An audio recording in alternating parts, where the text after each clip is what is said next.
She says her father killed somewhere between 30 and 70 women and then made her and her siblings help dump the bodies in wells outside of Thurman, Iowa. You've seen the Paramount documentary, My Killer Father, The Monster of Green Hollow, Don Studey, Lucy Studey. What you haven't seen is how, somewhere along the way, I became an insider on this case. Hey, y'all. Welcome to Defense Diaries. Let's get into it.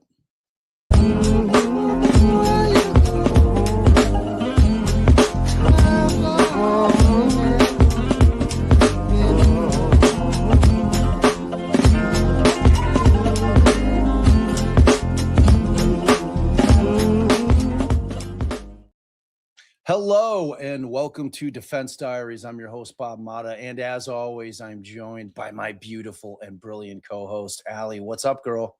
Hey, babe. Hey, y'all.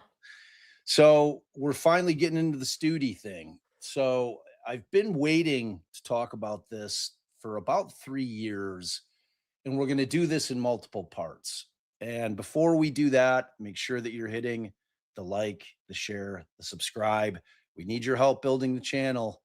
That's the way that you guys can do it. I've also set a goal for today. And if we can hit that goal, then Allie and I are going to spend an extra half an hour after our presentation to answer all your questions that you might have, because I'm not going to be answering them. We're not going to be putting them up as we're going through the presentation. So we'll do that.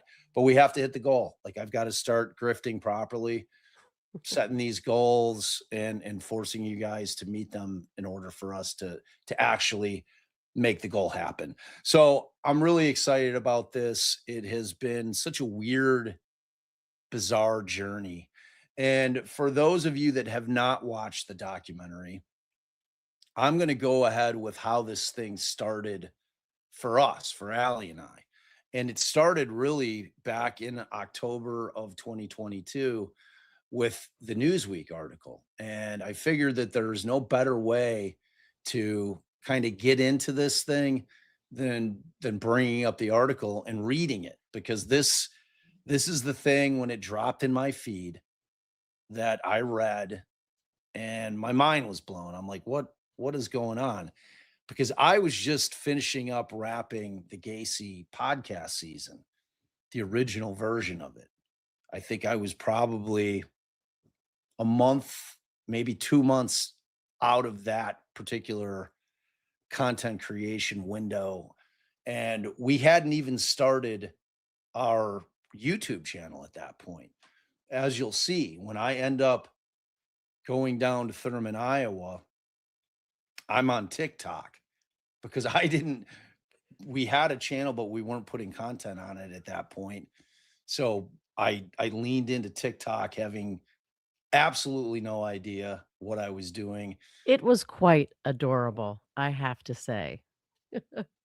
And I had to get on, like, our daughter's TikTok to watch it because I'm like, "Wait, what do I do here, and how does this thing work?" But Yeah, same. it's It got a was huge TikTok following. I wish we could have capitalized on that Well, somehow. I mean, we still have the exact same following. I just have to continue to put content up there, which I never do because I have so much love for the tubes. All right, so this is the article that dropped, and it was published on October 22nd of 2022. And the headline read, "Dad was a serial killer, woman says, as cadaver dogs scour field of nightmares." So that grabbed me, right? I mean, it's like your typical National Enquirer, TMZ, Newsweek thing that, just pulls you in right away. I'm like, wow, what is this all about? So this is the way that the thing reads. And it's an insane thing. So for 45 years, Lucy Studey told anyone who would listen that her father had murdered scores of young women and buried them with the help of his children. No one believed her. Cadaver dogs now have pinpointed suspected human remains at the spot she identified in a remote search of Western Iowa, investigators told Newsweek. "I know where the bodies are buried," Lucy Studey told Newsweek, whose reporters were at the scene of the investigation in the scrub outside Thurman, Iowa. She recalled how her father, Donald Dean Studey, would direct her and her siblings to help him as he transported bodies using a wheelbarrow in warmer months and a toboggan in the winter. He would just tell us that we had to go to the well, and I knew what that meant, Studi said. Every time I went to the well or into the hills, I didn't think I was coming down. I thought he would kill me because I wouldn't keep my mouth shut.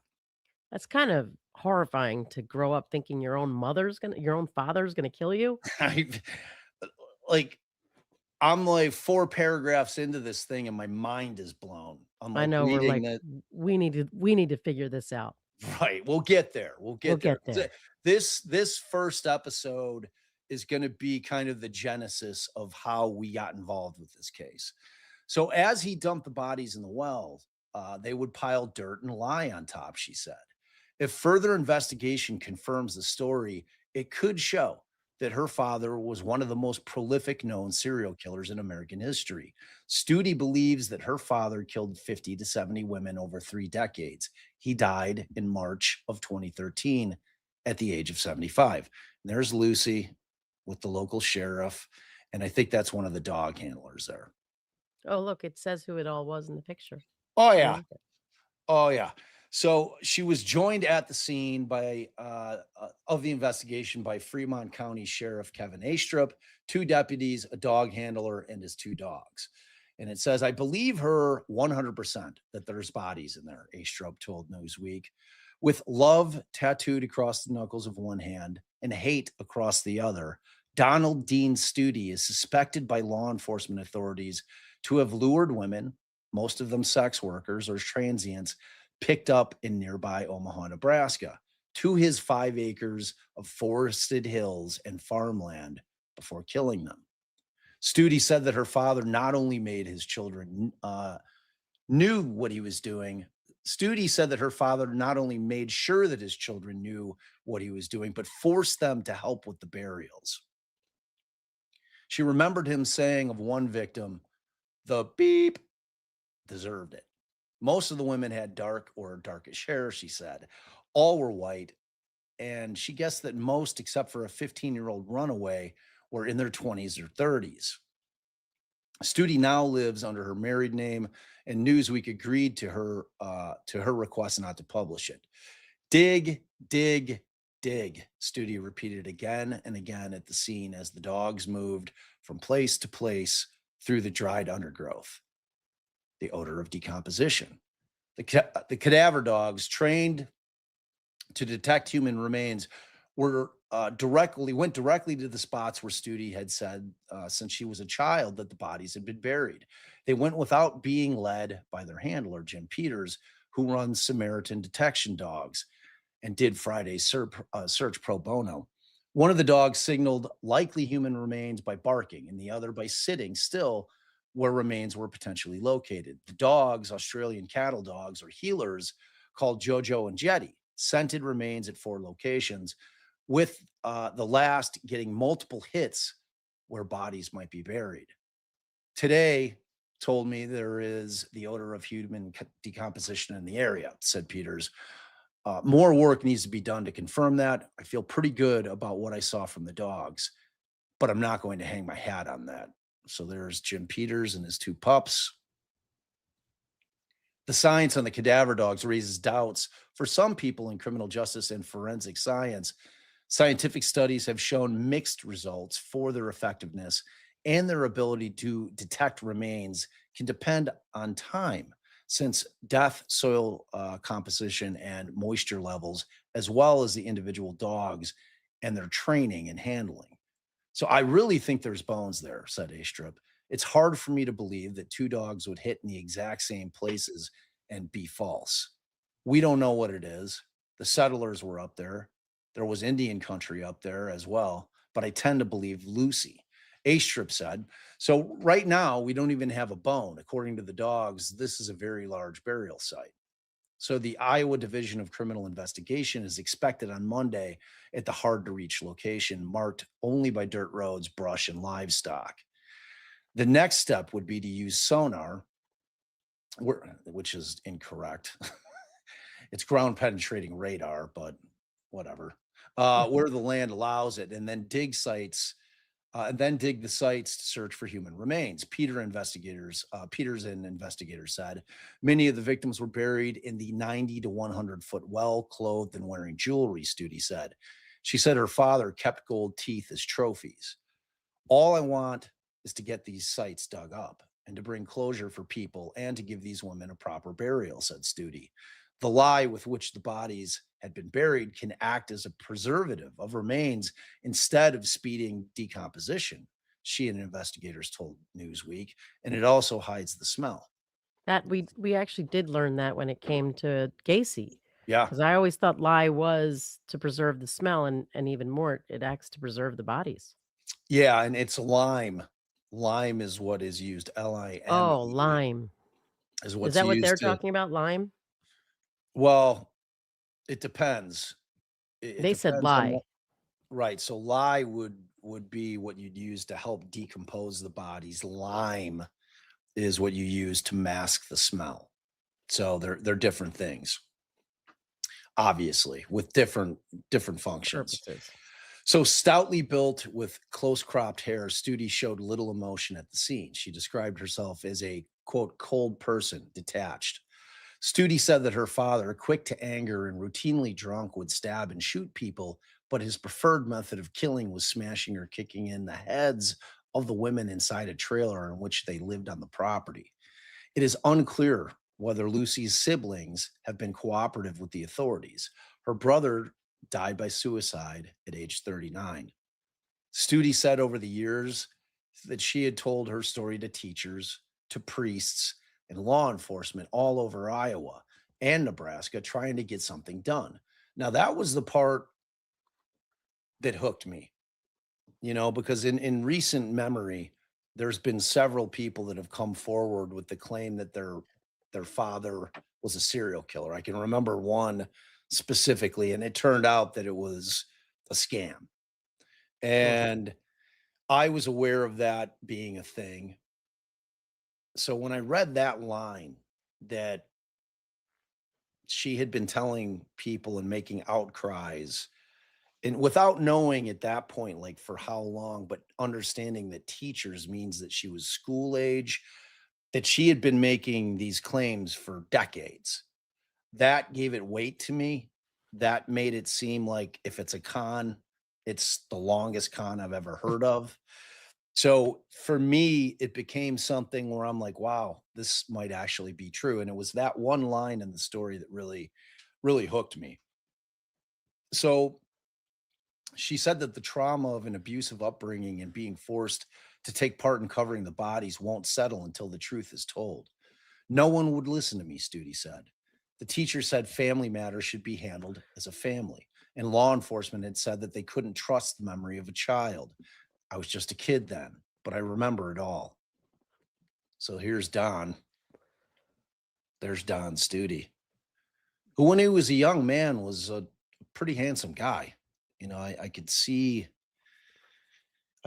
how he would have been able to pick women up, you know, even if it wasn't a situation where they were sex workers. I mean, he was a pretty good looking guy.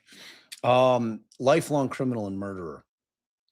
My father was a lifelong criminal and murderer, Studi said. She and Donald Studi, who used multiple aliases and was born Donald Dean Studey without the E, would run drugs and guns with others, hiding them in hollowed out trees and trucking them across state lines, with frequent visits to Arkansas. He passed through inspection sites with ease, she said, by having his children in the seat of the truck with him.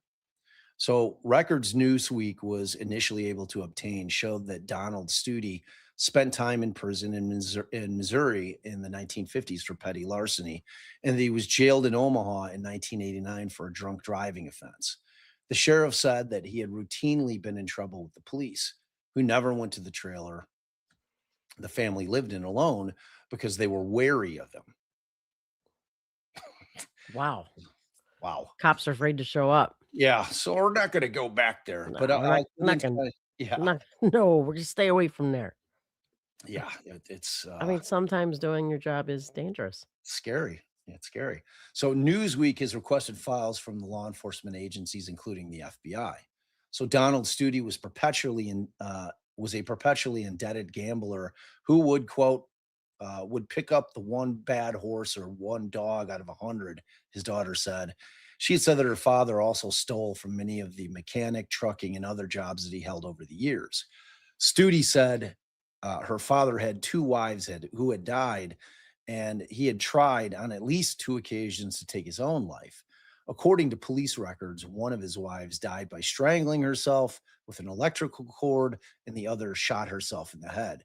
Now, if you've seen the documentary, you know that kind of became the focus of the documentary in terms of getting those bodies, or at least one of the bodies, exhumed, and then having a forensic pathologist re-examine the body and come to a determination.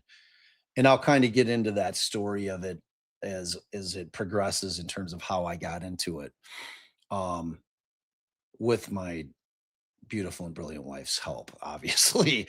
So asked whether he ever farmed the land, Lucy Studey said, "My dad was too lazy to farm." She recalled how her high school counselor had once asked her what she planned to do with her life, and she laughed. She had never considered that she might be alive after high school. She spent as little time at home as she could, working extra hours at the nearby convenience store. Studi eventually escaped by joining the U.S. Army, though she had said that she hated her service. Studi remembers her father becoming violently angry after accusing her of stealing more than $16,000 from him, an accusation she now says is true. The Fremont County Sheriff's Office took a report on it, but no charges were ever filed. I did take that money. I've been honest about everything, and I'm being honest about this. I took it because it was the only way I knew how to hurt my father. I went back to Minnesota, where I was then living then, and I gave it all away. Asked about what she felt about her dad now, Studi said, "I don't feel anything for my father, nothing at all. I wanted justice when my father was alive, but he's gone. I want for the families some closure and a proper burial." Studi is being treated as a witness and not a suspect in any crime. That became kind of like a segue for us to kind of move in when we get to that portion of the story, the sheriff had said. So Fremont Deputy Mike Wake said he grew up in the area and the town was rife with rumors about Donald Studi. Coming up, we always just kind of heard that, he said. Well, when Lucy called me, I just went out there and looked. She kind of told me where she thought the well was at. Well, there was a well right there. It was just right where she said it was. No kidding. And her story never, ever changes. So the landscape has changed since Studi was last on site. So she was invited up from her home in the south for the investigation to see if she could spot the location of the well. She walked right to it, Wake said. She said, "It should be right here somewhere." And I went out and found it. The cadaver dogs picked up multiple hits at the fence with the neighboring property where Studi said more bodies were buried. The sheriff said he would get a warrant to further search there if needed. Sean Smith, who with his father owns that abutting land and grew up with the Studi children, isn't surprised by any of the allegations. He too had heard the stories, and he remembers an odd call he got about a decade ago. So out of the blue, this guy asks me if I had seen cow bones or people bones in the well. Smith, 55, told Newsweek. It was Donald Studi, the man said to Smith. Taken aback, Smith was still listening. He told me, quote, "My daughter's always hallucinating and making up stories, and she just told the authorities that I've got a body back there." Smith said that at least two FBI agents inspected the well site more than a year ago and asked questions. The FBI Omaha office declined to speak to Newsweek or confirm that an investigation was taking place into Studi's accusations. Smith said that the FBI had promised to return in August to dig up the site. Weeks ago, the FBI turned up and dug out part of that well, law enforcement sources told Newsweek. But what they found, if anything, is unclear. The Fremont County Sheriff's Department said that it had not been notified ahead of time. The sheriff's office, with a budget of 1.8 million, puts the cost of boring the well at about 25,000, with a full excavation running upward of 300,000. If I have to, I'm going to break the county and do it, the sheriff said of a full dig, adding that he would welcome FBI assistance.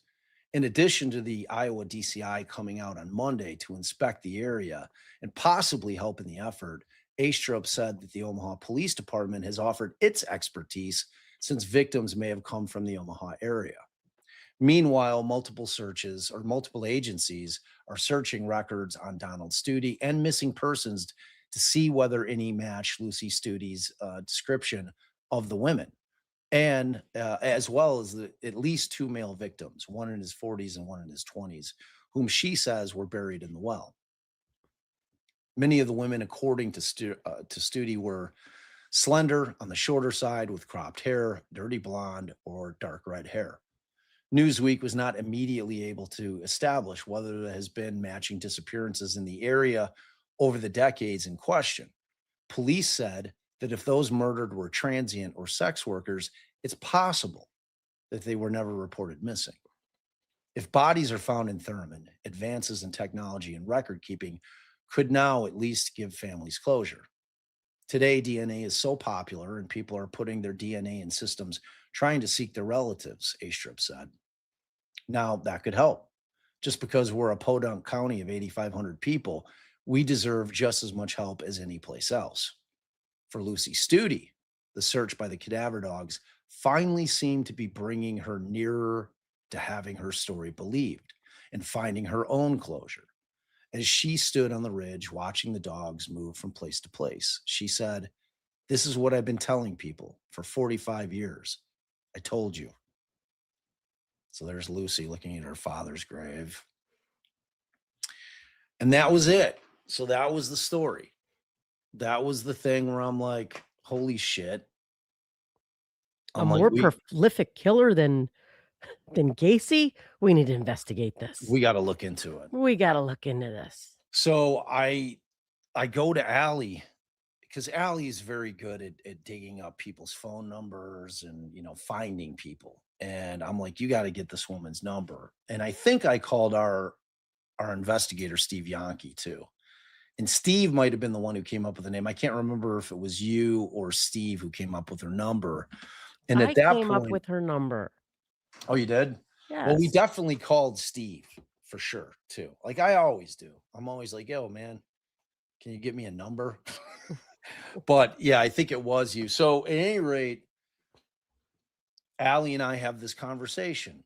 And what was it? Like, what did we devise to try to get Lucy on the phone? Because we're like, I didn't want to call up like I'm a podcaster Right. trying So to I hunt this just story. called from our office that this is attorney Allison Motta, calling for Lucy Studey, and if she could give me a call back, and just figured whatever her, whatever legal needs she might have because of, this or from the article. I just thought it was the best chance of getting her to give us a call back. And I think about as soon as I hung up, the phone rang back. And And you were out of the house. Like yeah, I was in the car. you were running errands or something. I don't know where you were coming back from court. I don't know what you were doing. I was at the house and I remember I got the text from you that you had her on the phone. And I'm like, holy shit, we're texting each other. I'm like, what? I'm like, where are you? You're like, I'm wherever. And I'm like, well, I'm like, come home, come home. I'm like, but keep her on the phone. And you're like, all right, all right. So, and I think it took you like 20 minutes, I mean, maybe it longer. was a while. It was very lucky for me that Lucy likes to talk. So, in very short order, I also then explained to her that my husband and I are both attorneys, but my husband, because at the time that was when Bob was just doing the podcast, that my husband also has a podcast.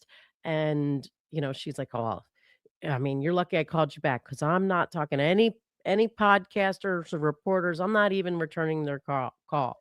And she started to kind of like hint at what some other information about her father and why he killed people and what was going on. And, um, so we we had, like, a long discussion before I got back to the house, and then eventually said, "Hey, would you mind actually talking to my husband directly?" And then you guys proceeded to have such a long I didn't even, like, stay I was in and out of the room at some point. Like,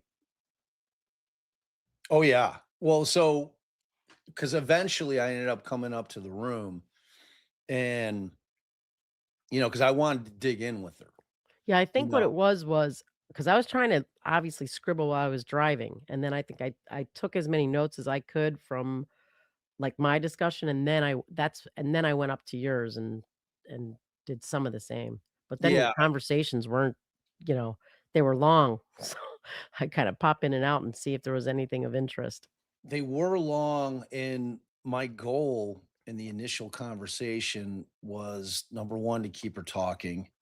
And number two, to see what she'd be willing to divulge to me, that was beyond what I had read in the story, and that conversation started out obviously very friendly.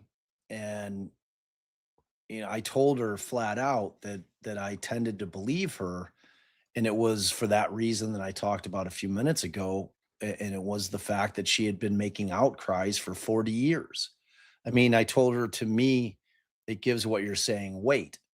So as I would kind of point out things from the story that I felt were important or credible, she'd then kind of fill in some blanks with various things about which we heard. And if you haven't seen the Paramount Plus thing, it's good.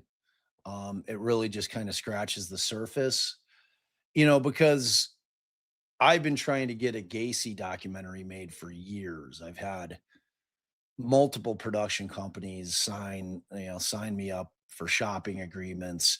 I keep running into this thing that other companies keep putting out Gacy material that always is a barrier to me getting mine made, even though mine would blow all of those away by a Blow them million. away. It blow them away, and Hands it's down. like it's because like mine's a bit of a cop story, and then but the dig portion, us looking for additional victims, is what all of these companies think is the hook, so I was very familiar with kind of what she was going through in terms of Lucy trying to get this dig to happen. And I'm like, man, this must have been really frustrating for you for all these years to continue to try to tell people that this was going on, and just to have people rejecting you as being a liar or crazy or whatever the case may be, just not being able to accomplish anything, because her feeling towards the two guys who wrote this particular article, this reporter named Nadiv, and then Eric, she felt a great sense of loyalty to them because they were really the first ones to ever run with her story. And I told her flat out right in the beginning, I'm like, well, I want to tell your story. I'm like, go check out my Gacy podcast. I'm a pretty good storyteller. I'm a deep diver. I'll do the story justice. So she was like, I'd be willing to do that.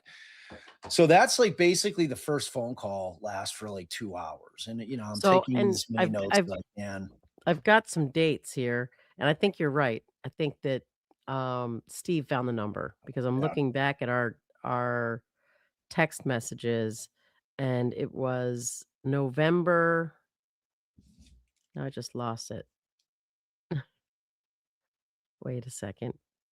Okay, On with Lucy was November 14th, 2022, Well, and that's like you sent me the the, um so that's like 3 weeks after the article dropped. Like, and I was obsessively trying to get in contact with Lucy. Because I felt like it was gonna be one of those stories where every creator known to mankind was going to be trying to get this story. So when I like get on the phone with her that first time, I'm like, holy shit, like we did it. Like, I think we beat everybody to the punch, and we've got her, and she's gonna talk to us, you know? So I'm like, "Man, that's that's an amazing thing." So, what else was she saying? Like, when I'm kinda going back, and I have a lot of texts from her. So, I mean, at that point, I just said, so it looks like I got on with her at 2:25 and said, I guess that the drive wasn't as long as I thought because it looks like I got home at 2:31 or was almost home. It says almost home. And like I was texting some notes, 45 years trying to get authorities to investigate. Newsweek spent tens of thousands of dollars investigating. And that we were talking, talking, talking. Yeah, so ultimately, what kinda transpires from there is that I start talking to her multiple times a day, every day, and what I'm trying to do in these phone conversations is number 1, I'm trying to vet the information that she's providing. I'm trying to figure out if what she's saying is true, so I'm always comparing my notes as to things that she had said in earlier conversations to see if she's deviating in even the slightest way from what she had said on a prior occasion. And she was always incredibly accurate with all of her stories. But the one thing that would happen with Lucy is that she would tell the same stories over and over and over and over again. So like I would be sitting, during a 2 hour, 3 hour conversation, and she'd be telling me the same story. So I'm thinking, all right, well, she's got kind of a limited universe of stories that she actually does remember. And or two, she's talking to all kinds of people and she cannot remember which people she told these stories to. So, because I'd say a month into the relationship, and I really wanted her to understand that she could trust me, that I was a trustworthy person, and I wasn't going public with anything, at that point. I'm like, I know that there's a lot of creators out there that would have immediately ran with it. And I've sat on this for 3 years. The only thing I ever put out was things that she told me that I could do. And that's going to lead to kind of the part of the presentation where we're basically going to watch 45 minutes of my YouTube that I put into a video. I'll obviously stop and Your s pause it. your TikTok. Oh yeah, right. My TikTok. And I see So that I also on, like, December 2nd, because she's still looking for resources, that I sent the Crime Victims Assistance Division email and phone number for Iowa and, Attorney General as a, possible resource for her because I did believe that she would qualify as a victim because her as a child, her father was using her to facilitate his crimes. So to me, she would constitute a victim in that sense. right. Yeah, exactly. I mean, that was kind of the thing, like where we were basically trying to offer her some kind of resources from the trauma side as well. If she had any kind of legal questions, it's just general questions about how to kind of proceed with this, because the one thing that became like very apparent was that she didn't trust law enforcement No, for numerous various reasons. reasons, but that ultimately she knew that she was going to need their assistance to get this thing to happen. And then and I'm trying to find the message I've here. got the December 6th, 2022 at 10:43 AM, all caps. It's a text to you and me. I Mhm. have confirmation by authorities they are digging. And then finally, Bob sends, "Wow, I'm so excited." Lucy says, "Me too. I was told that it was cadaver dogs first, followed by ground sonar second. If those two things hit, it was digging time." So that was 10:55, and at 10:56, nope, 10:50, yeah, it looks like 6, Bob says, "I'm driving there as we speak." Which I was. So Allie brought me I went to go rent a car, and I think at that point I was renting from Enterprise, or no, I think I got it from Hertz maybe. So at any rate, the significance of where I rented it and the car that they ended up giving me is kind of a funny part of the story. So I bring her over there. I put like a full size vehicle, and they say it's going to be something like one of these. So I end up getting, um, I think it was a Chevy Malibu, but it was white, and it really looked a lot like an unmarked police car. Like, and I didn't ask for it. I just ended up getting that. And that'll become significant as we're watching the videos as to how I had my first interaction with the sheriffs when I get down there. So I want to scroll. So before I bring up the videos, I want to talk about um, kind of how that all happens. So Lucy's texting me on the 5th, so the day before. She says, "If I can prove that my father was in certain places at certain times and there are identical crimes in each place spanning decades, does it matter, or am I just wasting my time? I took the birth location and dates of all 10 of his kids, and I started looking for identical crimes in each location. I got hits. I may not be able to prove it's him, but it's a pattern."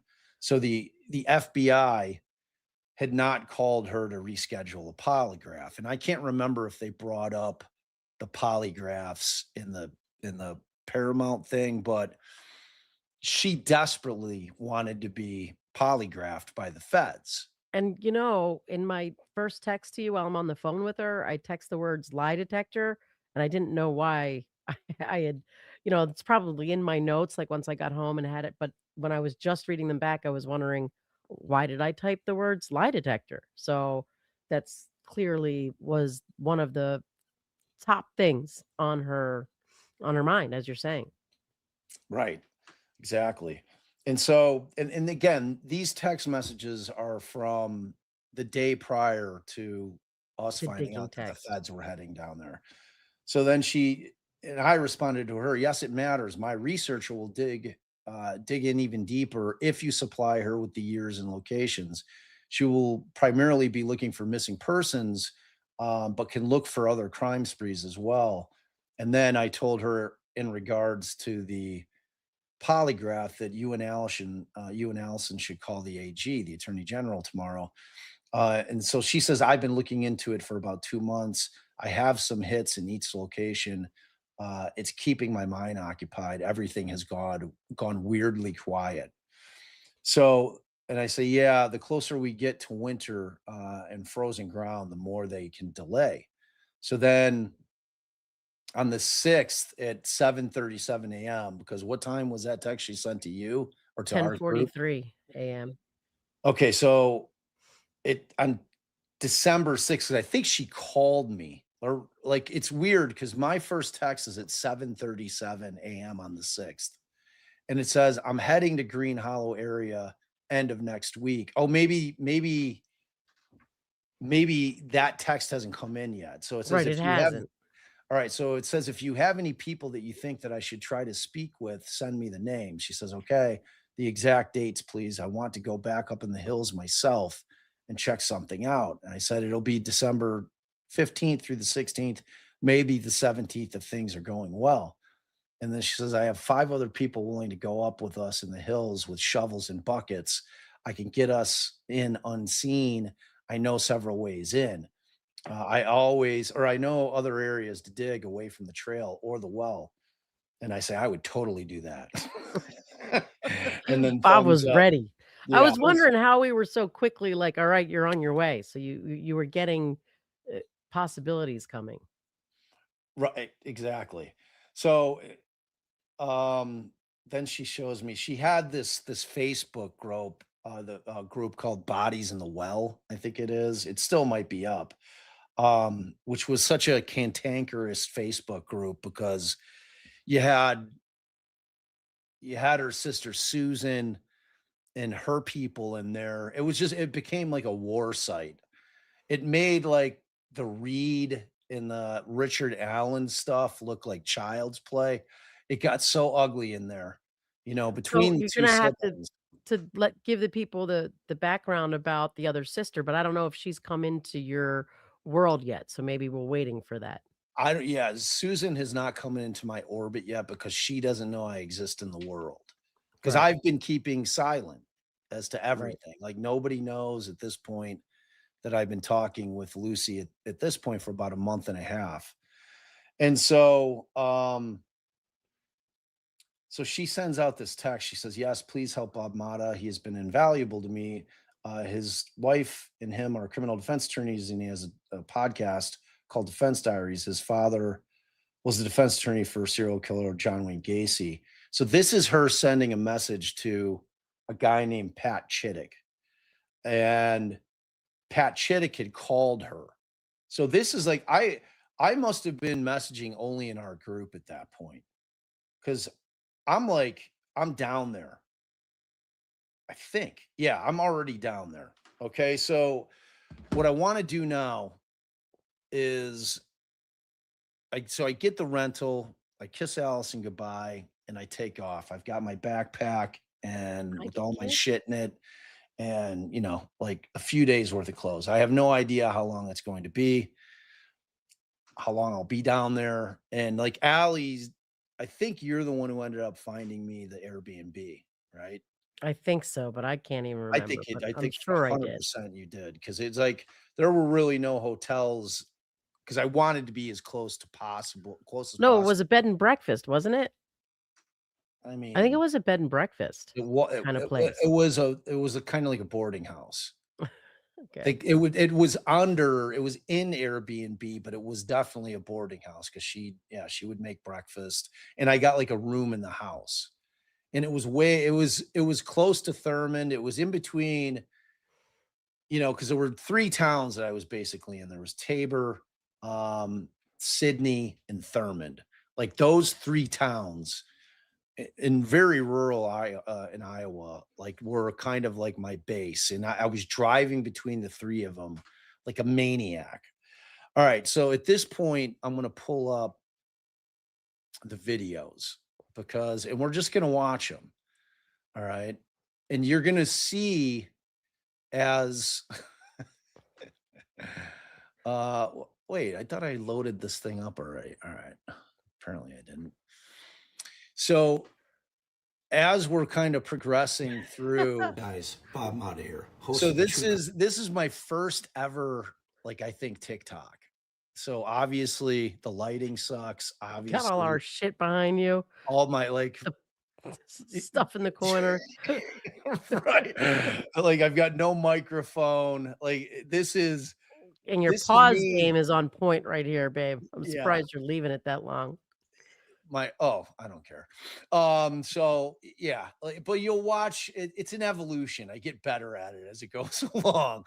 So this is like where I'm kind of breaking this story for the first time. I think, and I don't know what the date on this is. I'll have to go back, but there's a few that precede my first trip down there when we find out that the feds.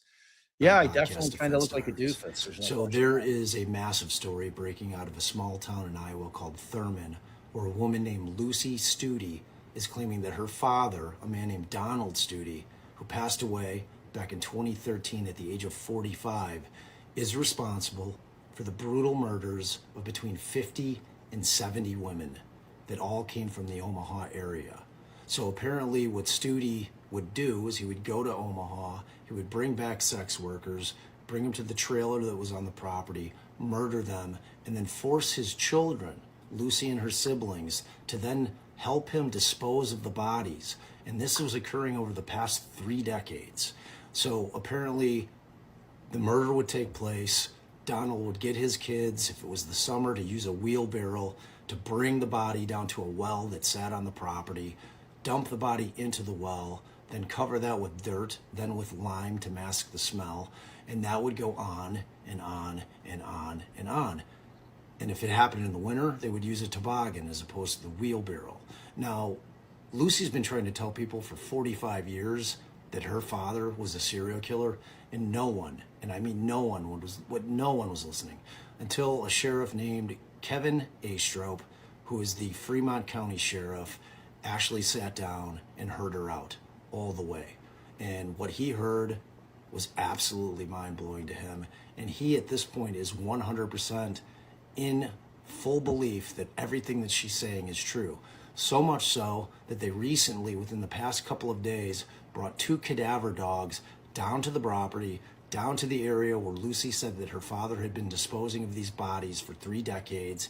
And the dogs hit immediately in every area that she said that there were bodies that were being disposed of in the well. So at this point now, the feds have gotten involved.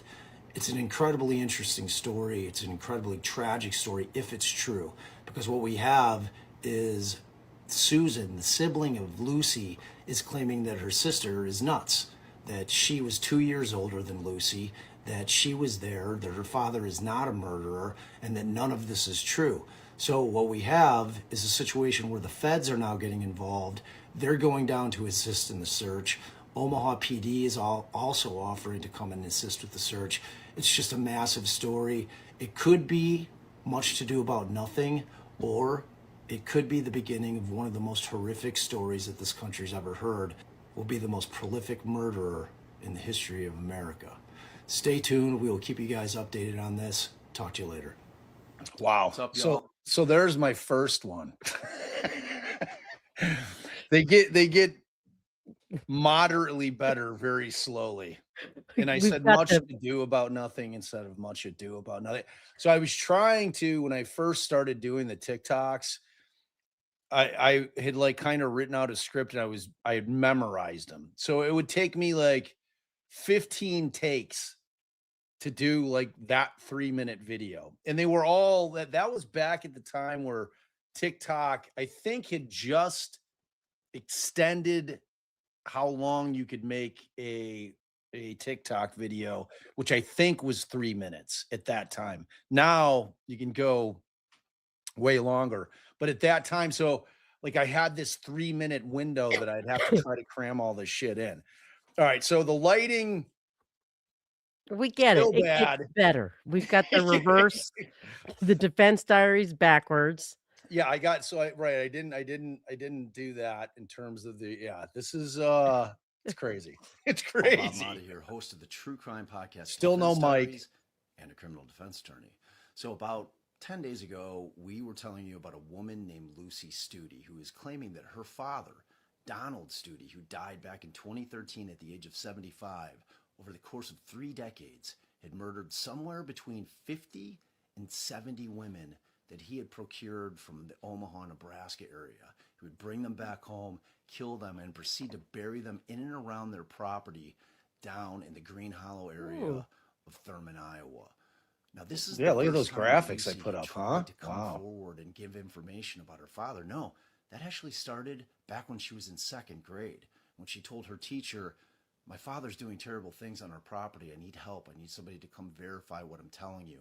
What they did in turn was call Donald Studey to the school, said, "Your daughter's telling us some incredible things about you." He said, "Don't worry about it. She's touched in the head." Took her home, proceeded to beat her and strangle her from within an inch of her life. The only reason she was able to survive is because her brother Gary and her sister Susan were hanging on Donald's arms, trying to pull his arms off while he was strangling her. They succeeded in saving her life. So now that was actually a story that Lucy had told me, which they repeated in the Paramount thing. So like what I'm doing here, and I of course checked with Lucy in terms of what she would allow me to say. So as I'm progressing a little bit more, what you're hearing now are things that she was telling me in conversations. So that's where we're at. Went on for the next 45 years. She would tell all the teachers, she would tell authorities that her father was doing these terrible things, and they would all ignore her. They all said that she just had an imagination, that was, that she was touched in the head, all these different excuses. No one ever tried to verify what she's saying. This continued on through adulthood. She called the feds. The feds said, we'll look into it. They end up doing nothing. Finally, she gets a reporter from Newsweek, tells him the story. He goes out and verifies some of the facts that she gave him. He finds it to be a credible story. They then run the story. What in turn happens is a sheriff from Fremont County, which is the county where Thurman is, a man named Kevin Astra, believed what she was saying. He then brought cadaver dogs out. They hit in 2 different areas that she claimed that there were going to be bodies buried. He's like, oh my God, this is all true. So from that point forward, he needs more verification. He brings a 3rd dog, which happened just last week. This dog hit on a trail. It's kind of a mushroom trail where moral mushrooms grow. And this dog hit. So it was 3 cadaver dogs all hit on 3 separate areas that are indicating that there's human remains in all these different areas. That has brought it to the point where now they're going to start excavating some shallow graves. They're going to take a core drilling sample from a 2nd well that they found, because they first initially searched the wrong well on their property. It was a well on a different property. It's an unbelievable story. It's going to keep growing. Follow us. We'll give you all the updates as they happen. Thanks. What's up, y'all? Bob Motta here, host of the True Crime Podcast, Defense Diaries, and Criminal Defense. Look orange. And if you have any lawyer questions, specifically within the criminal defense realm, go ahead and ask in the comments, and I'll be sure to answer within reason. I think that was the ring light. Today I want to talk about all the stories that are getting floated out there about the Studey family, Donald and Lucy in particular. And there's one story out there that the Studeys owned a funeral home, and that Donald in that funeral home had a crematorium, and that he would take his victims' bodies, throw them in the crematorium, flip the switch, why is the video burn the bodies, thereby disposing of the evidence of his crimes. I mean, if you're a serial killer, it sounds like the perfect way to get rid of your victims' bodies, especially if you're talking about the numbers that we're talking about here. So do you think that that's true? Do you think that they owned a funeral home? Yes or no? If you said yes, you'd be completely wrong. They never owned a funeral home. Why is it frozen? Not then, not now, not ever. That is a completely false story that's out there. Don't believe it. Another story is that Donald is a pathologist, a doctor of death. Do you think that he was a doctor of death? If you say yes, you'd be completely wrong. He wasn't. He was a mechanic. He was a logger. He was a tow truck driver. That's it. If you ask Lucy what he was, she'll tell you that he was a lifetime criminal, and that he was a thief, and that he stole from all 3 of those jobs. And bigger than that, he was a drug runner and gun runner for parties unknown. And that he would take those guns and drugs and store them in hollowed out trees around the property. I mean, the story just gets crazier and crazier with every day that goes by. Now, one thing that we do know that is true about Donald Studey is that he had 10 kids that we know. Like, I don't know why it's frozen. I'm gonna put it up again. So I'm gonna pull that one down, and I'll fast forward to it. I'm gonna remove that from studio and then put it. It definitely is not a frozen file. Okay, so let me see.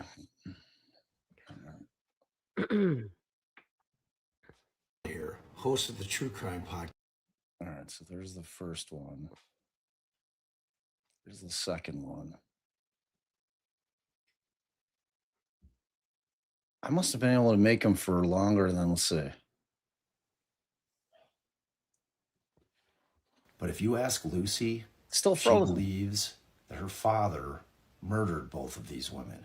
But she also acknowledges that there's no proof out there. There's no way to prove that that story is true, or that her inclination to think that he did actually murder them is true.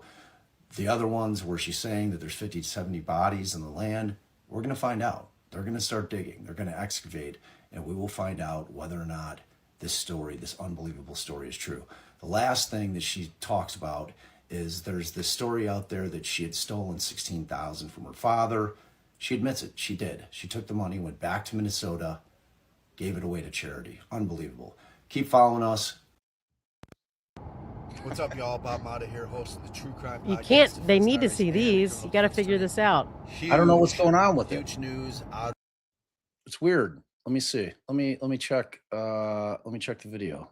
Let me see what's going on with it. Yeah, because if they can't see the other videos, that's like that Like- one was fine. I thought maybe the next one would start working again. Let me see. Okay. Let me.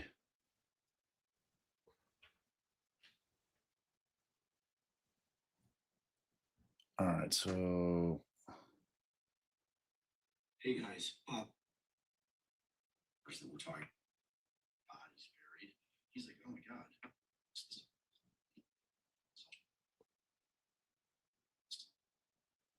I think it's StreamYard thing. Because I'm pulling it up on. Wow.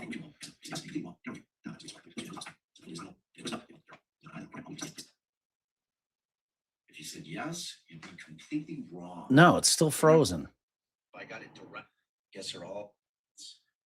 Yeah, CapCut fucked it all up. All right, here's what we're gonna do. I'm gonna go to I gotta go to my TikTok. Great presentation. I guess I should have looked at the video. I watched the first 2 minutes of it, whatever. I'm like, oh, it's good. Works great. Technical All right. difficulties. Technical I difficulties. mean, And I'm trying to make us bigger, but it keeps putting me on top. And I hate that. It just freaks me out. some things never change. Some things never change. Can't do it. Let I me can't make see. this bigger. I don't know if I've ever been on TikTok on my computer. I don't know if that's a thing. That's kind of where it's at right now. Let's see if I've I won't be able to log in because I won't remember the password. All right, let me think here. Let me think. So weird. Yeah, it's bizarre. Well, I made the video. So, oh wait, I should be able to do it with this. Hold on. Hopefully, there's going to be some kind of statement soon. I will keep you all updated. Okay, let's see. To a little town called Sydney and see what I can hear from folks. I'm going to talk to some people. I'll keep you all Okay, your updated. QR code. Okay. Use QR code. Okay. What's up, y'all? Bob Motta here. Scan. Okay. This is going to be hard to convert into a podcast episode. Yeah, I'll have to trim it. I'll have to actually. And I'm going to need somebody out there who knows how to do the Apple video podcast that can help me figure out how to do that. Or I could ask the robot, maybe look on Apple's website. Just fill in the air here for you, babe. Taking volunteers.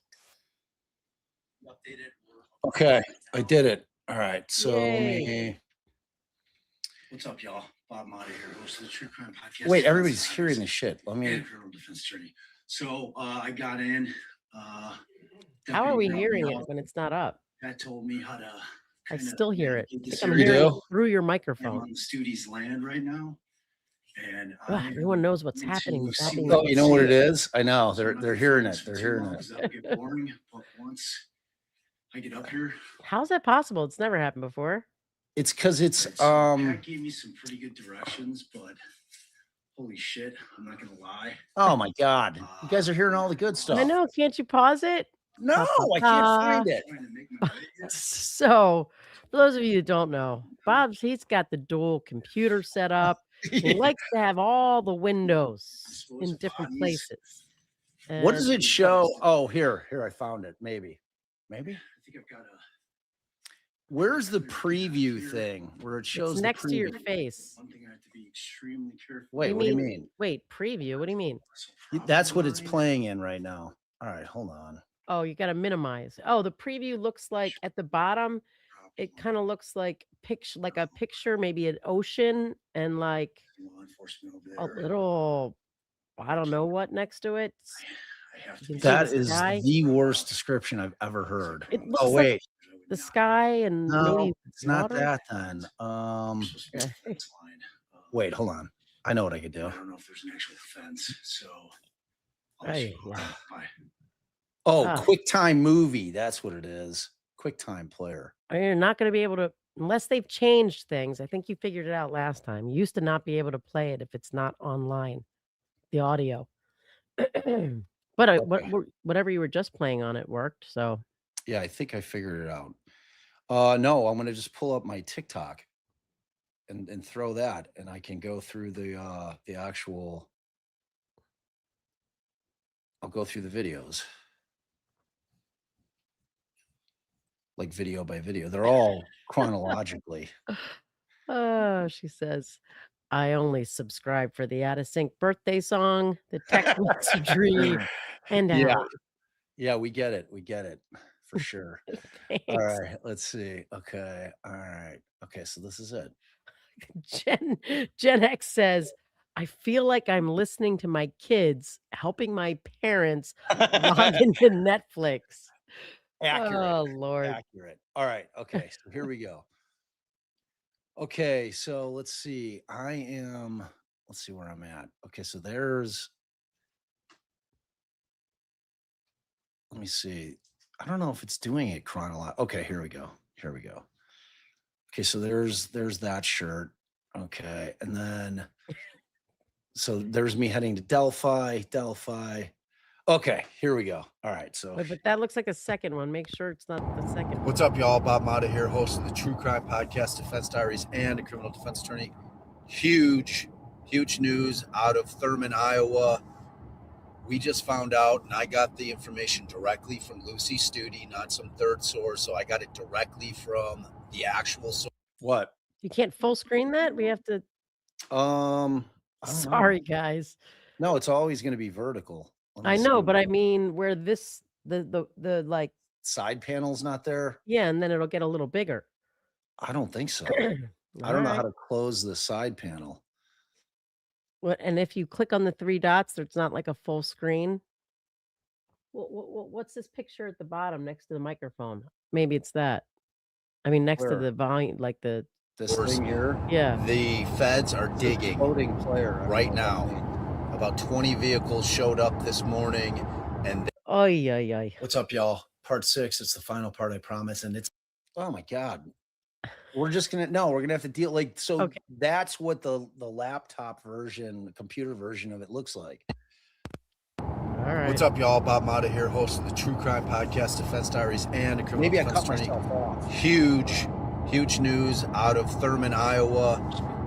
We just found out, and I got the information directly from Lucy Studey, not some third source. So I got it directly from the actual source.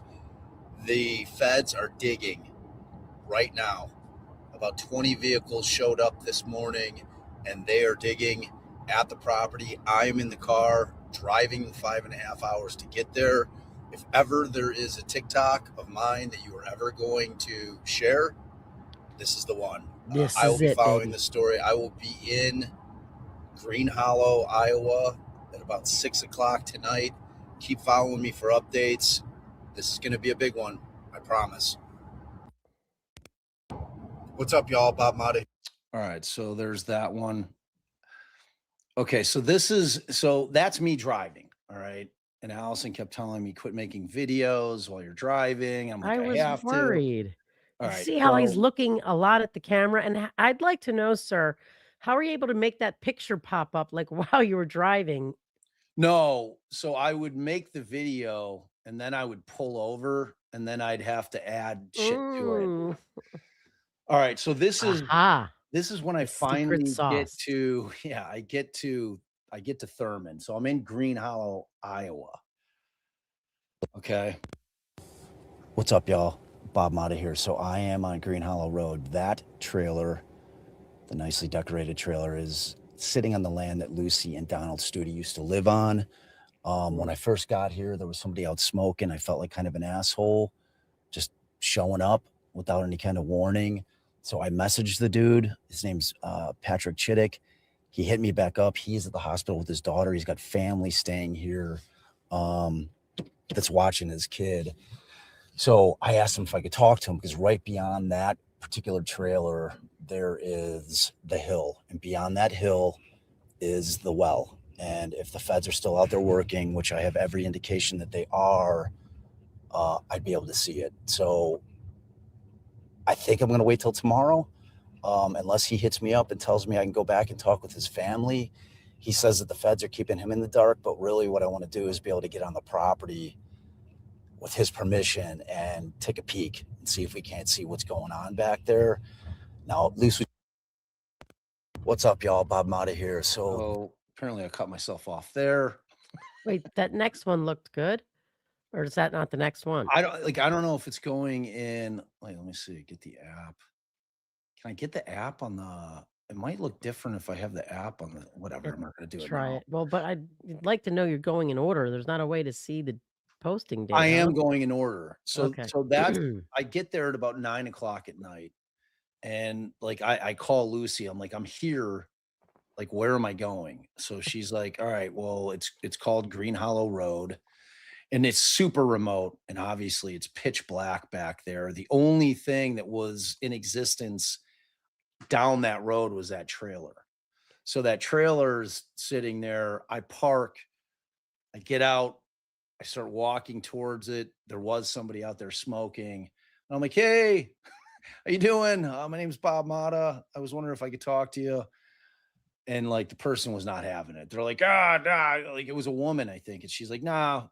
She's like, I'm not talking to anybody. She's like, get off the land. Because at this point, the article's out there, and like they're getting hit up, like all the people related to the Studey family. So after I leave that area, Lucy tells me what I should do is go down. It's back behind the property, and it's this road called Cemetery Road, and to drive all the way down, because that is the entrance to where you can get on to Sean Smith's property, which is where we know that the feds had loaded all of their heavy equipment into that particular area. So this next one is me getting down into that area. What's up, y'all? Bob Motta here, host of the true crime podcast, Defense Diaries. So I have made it to the end of Cemetery Road. There are no Fed vehicles here. There is one vehicle left. There's a flatbed semi out there. It's creepy as fuck. So this is the property of the neighbor Smith. Now this is where they are going down. So they're taking all the vehicles down there. I think they are done for the night. I feel pretty confident about it.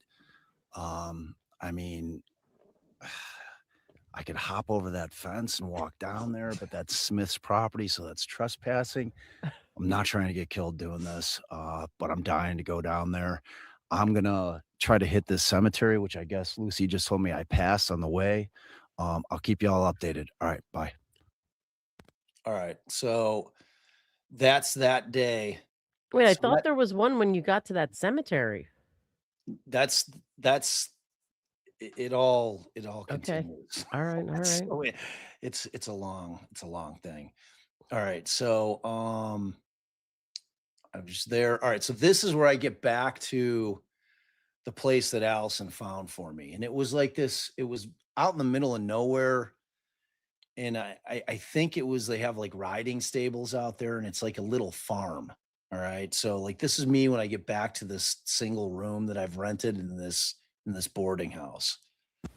What's up, y'all? Bob Motta here, host of the true crime podcast, Defense Diaries, and criminal defense attorney. Last update of the day. I'm beat, y'all. It's been a long day. 6-hour drive, explored the area ad nauseum. I will be up at the crack of dawn, 7:36. I think it's sunrise. I'm going to be down at the Smith property, waiting for the feds to get there. Tomorrow, I'm gonna find out if they've dug up bones, come hell or high water. So keep following.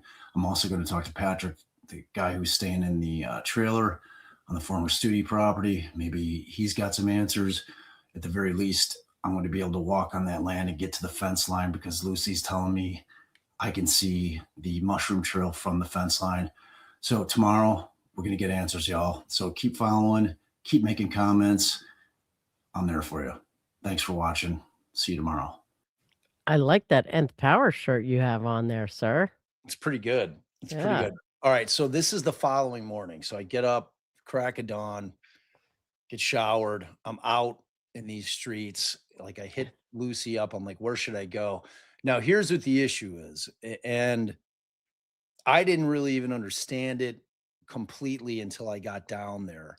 So you have Green Hollow, which again, if you remember that first video that I showed you with the trailer with the Christmas lights on it, that's about a mile back on this dirt road, that Green Hollow Road. And beyond that, maybe 200, 300 yards, it dead ends. So it's all in like, a Tennessee hollow or holler. And there was nothing else back there. Now, there were a couple of other houses at higher elevations, like on either side. But in terms of like the Studi land, when I got there that night, I couldn't tell what was what because it was pitch black out. And then when I went down, because Lucy made me understand the fact that none of the wells were on the Studi property. They were all on the Smith property. And, I'm getting down there thinking like I'm going to see like a structure well, that has like the little brick silo looking thing. And I'm going to crank a bucket up. And then, I don't realize that these are just old timey wells that they ended up digging 80 to 100 feet into the earth and have now all at this point over the decades have all been filled in.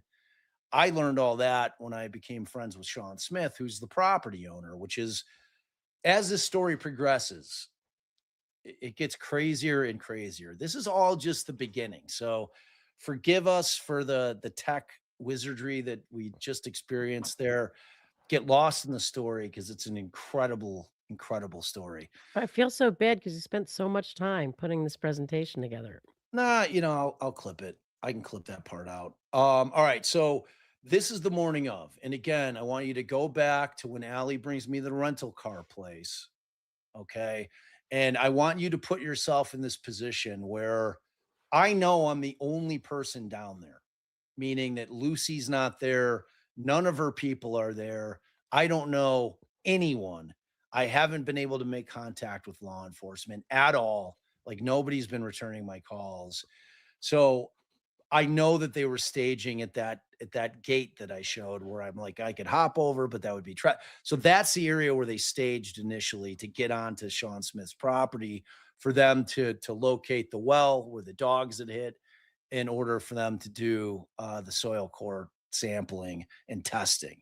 So this is me driving down Cemetery Road in this white, either Chevy Caprice or Malibu. It's one or the other. They look very similar, and they both look like undercover or unmarked cop cars, right? So I look like this right there.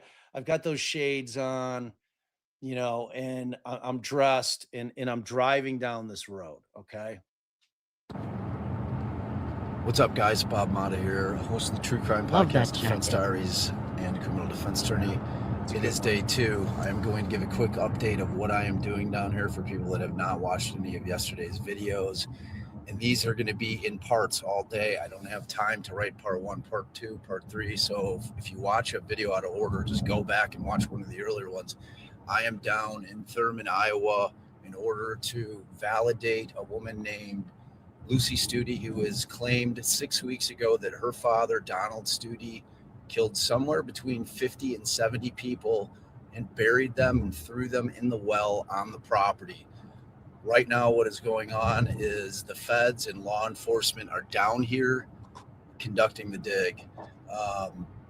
It's kind of an unbelievable story. I am on the way over to the cemetery right now to try to catch law enforcement. Keep following. Such a handsome man. All That's all I right. gotta So say. that's that. What's up, y'all? So I just got pulled over by Kevin Astrup, who's the sheriff down here. He was pissed. He told me to back down to where everybody is staged, and everybody is there. There are 20 to 30 vehicles in there, all the sheriff, DCI, the feds, they're all there, and they're going back in. So he told me to back down, and he was going to give me a ticket. He was extremely upset with me. So I obviously did as I was told, back down there. He took my ID. I told him that I was with Lucy. I'm trying to get the answers with Lucy. We want to make sure they're digging in the right wells because they've dug in the wet well prior, and it's the dry well. He ended up coming back. They let me go. I will keep you updated. It is a crazy day, but I will tell you this. I saw the coroner's car driving by. That was the thing. I got all excited when I saw the coroner's car driving by. All right. So I can see, by the way, and I don't know if we're at this time yet, but on December 7th, are we in December 7th? yes, for Of sure. 2022 at 3:24 p.m. So, because Lucy says at some point, you guys we're talking in this group text, and you were saying it was going to take you 6 hours. She told them that last week they went to the wet well, the backhoe wrong well, and how to find the right well. Authorities got really tight-lipped, and I haven't heard anything since. You asked, can you give me a good directions when I get close to Green Hollow? She says, go to the Thurman Cemetery, follow the road to the dead end. If you go up Green Hollow Road, there's nothing else to see. She gives an address. So then she says, I've been ordered to go silent. Sorry. You say, by law enforcement, question mark. You should probably take that post off Facebook about them digging. So then after, she never responds. So then after that, I'm like, Lucy, are you still radio silent? Bob's totally inaccessible, and I'm dying to know where he's at and what he is seeing. Is he keeping you in the loop? I mean, they don't have medical examiner there without bodies. So then I think her and I, what we did is got on the phone, and she was sending me like these pictures because you were still trying to she was trying to make sure you knew where to go. And I'm sending you like pictures with an X mark on it. And I'm like, babe, it's smack in the middle of here. And when I look at this picture, I don't even know, you know, how you were ever supposed to find it, but there were like there was like a house kind of thing and like a shed kind of thing. So I think she was still concerned, or you were still concerned. Um, and then at 5:56, I'm like, no word. And she says no at 4:56. So you guys were still trying to find the right well. You're on mute. So as I'm heading down, how I end up getting down there, because they had a cop staged about halfway up the road, being Cemetery Road, wherein I think he's checking people in as they come in. So again, like I'm pulling in, I've got my cop glasses on, I'm in this white Caprice. I roll down the window, and then I'm like, hey, and I just like nodded him, and he just like nods at me. So I'm like, all right, apparently this guy's letting me through. So I don't say shit else. And I drive all the way down to that bottom area where everybody's parked, and I'm parked there. Okay. And This is before or after the cop yells at you? this is before. Okay. This is before. This is how I got down there. Because again, put yourself in this position where you're trying to get access, but I don't know anybody.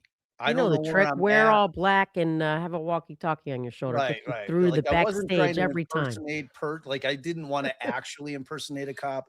So I'm like, I'm sitting in the car, and I'm probably there for 10 minutes, and I'm trying to figure out what my game plan should be. What Because should I at do this now? point, I don't feel comfortable just going onto Smith's land because I don't have his consent to go on his land. So, and I'm still waiting to talk to that guy, Pat Chittick, because the way that the two properties are set up, and Sean's got 450 acres, and the area that the Studeys lived on was like 5 acres max.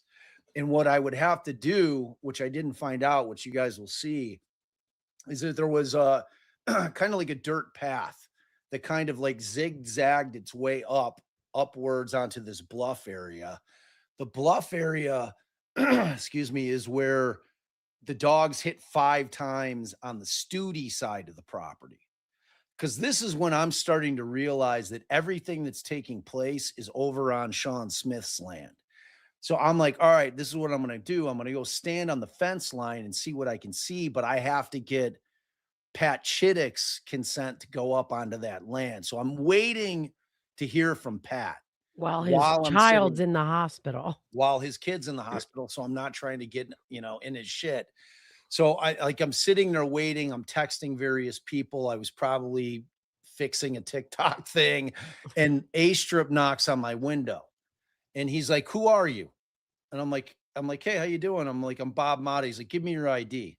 So I'm like, "Okay," I'm like, I pull out my ID. He's like, "What are you doing down here?" I said, "Well, I'm with Studey, Lucy, and I'm down here to observe. I want to observe what's going on." He's like, "I'm not trying to get in anybody's way. I'm not trying to in any way interfere with what you guys are doing. I simply want to observe."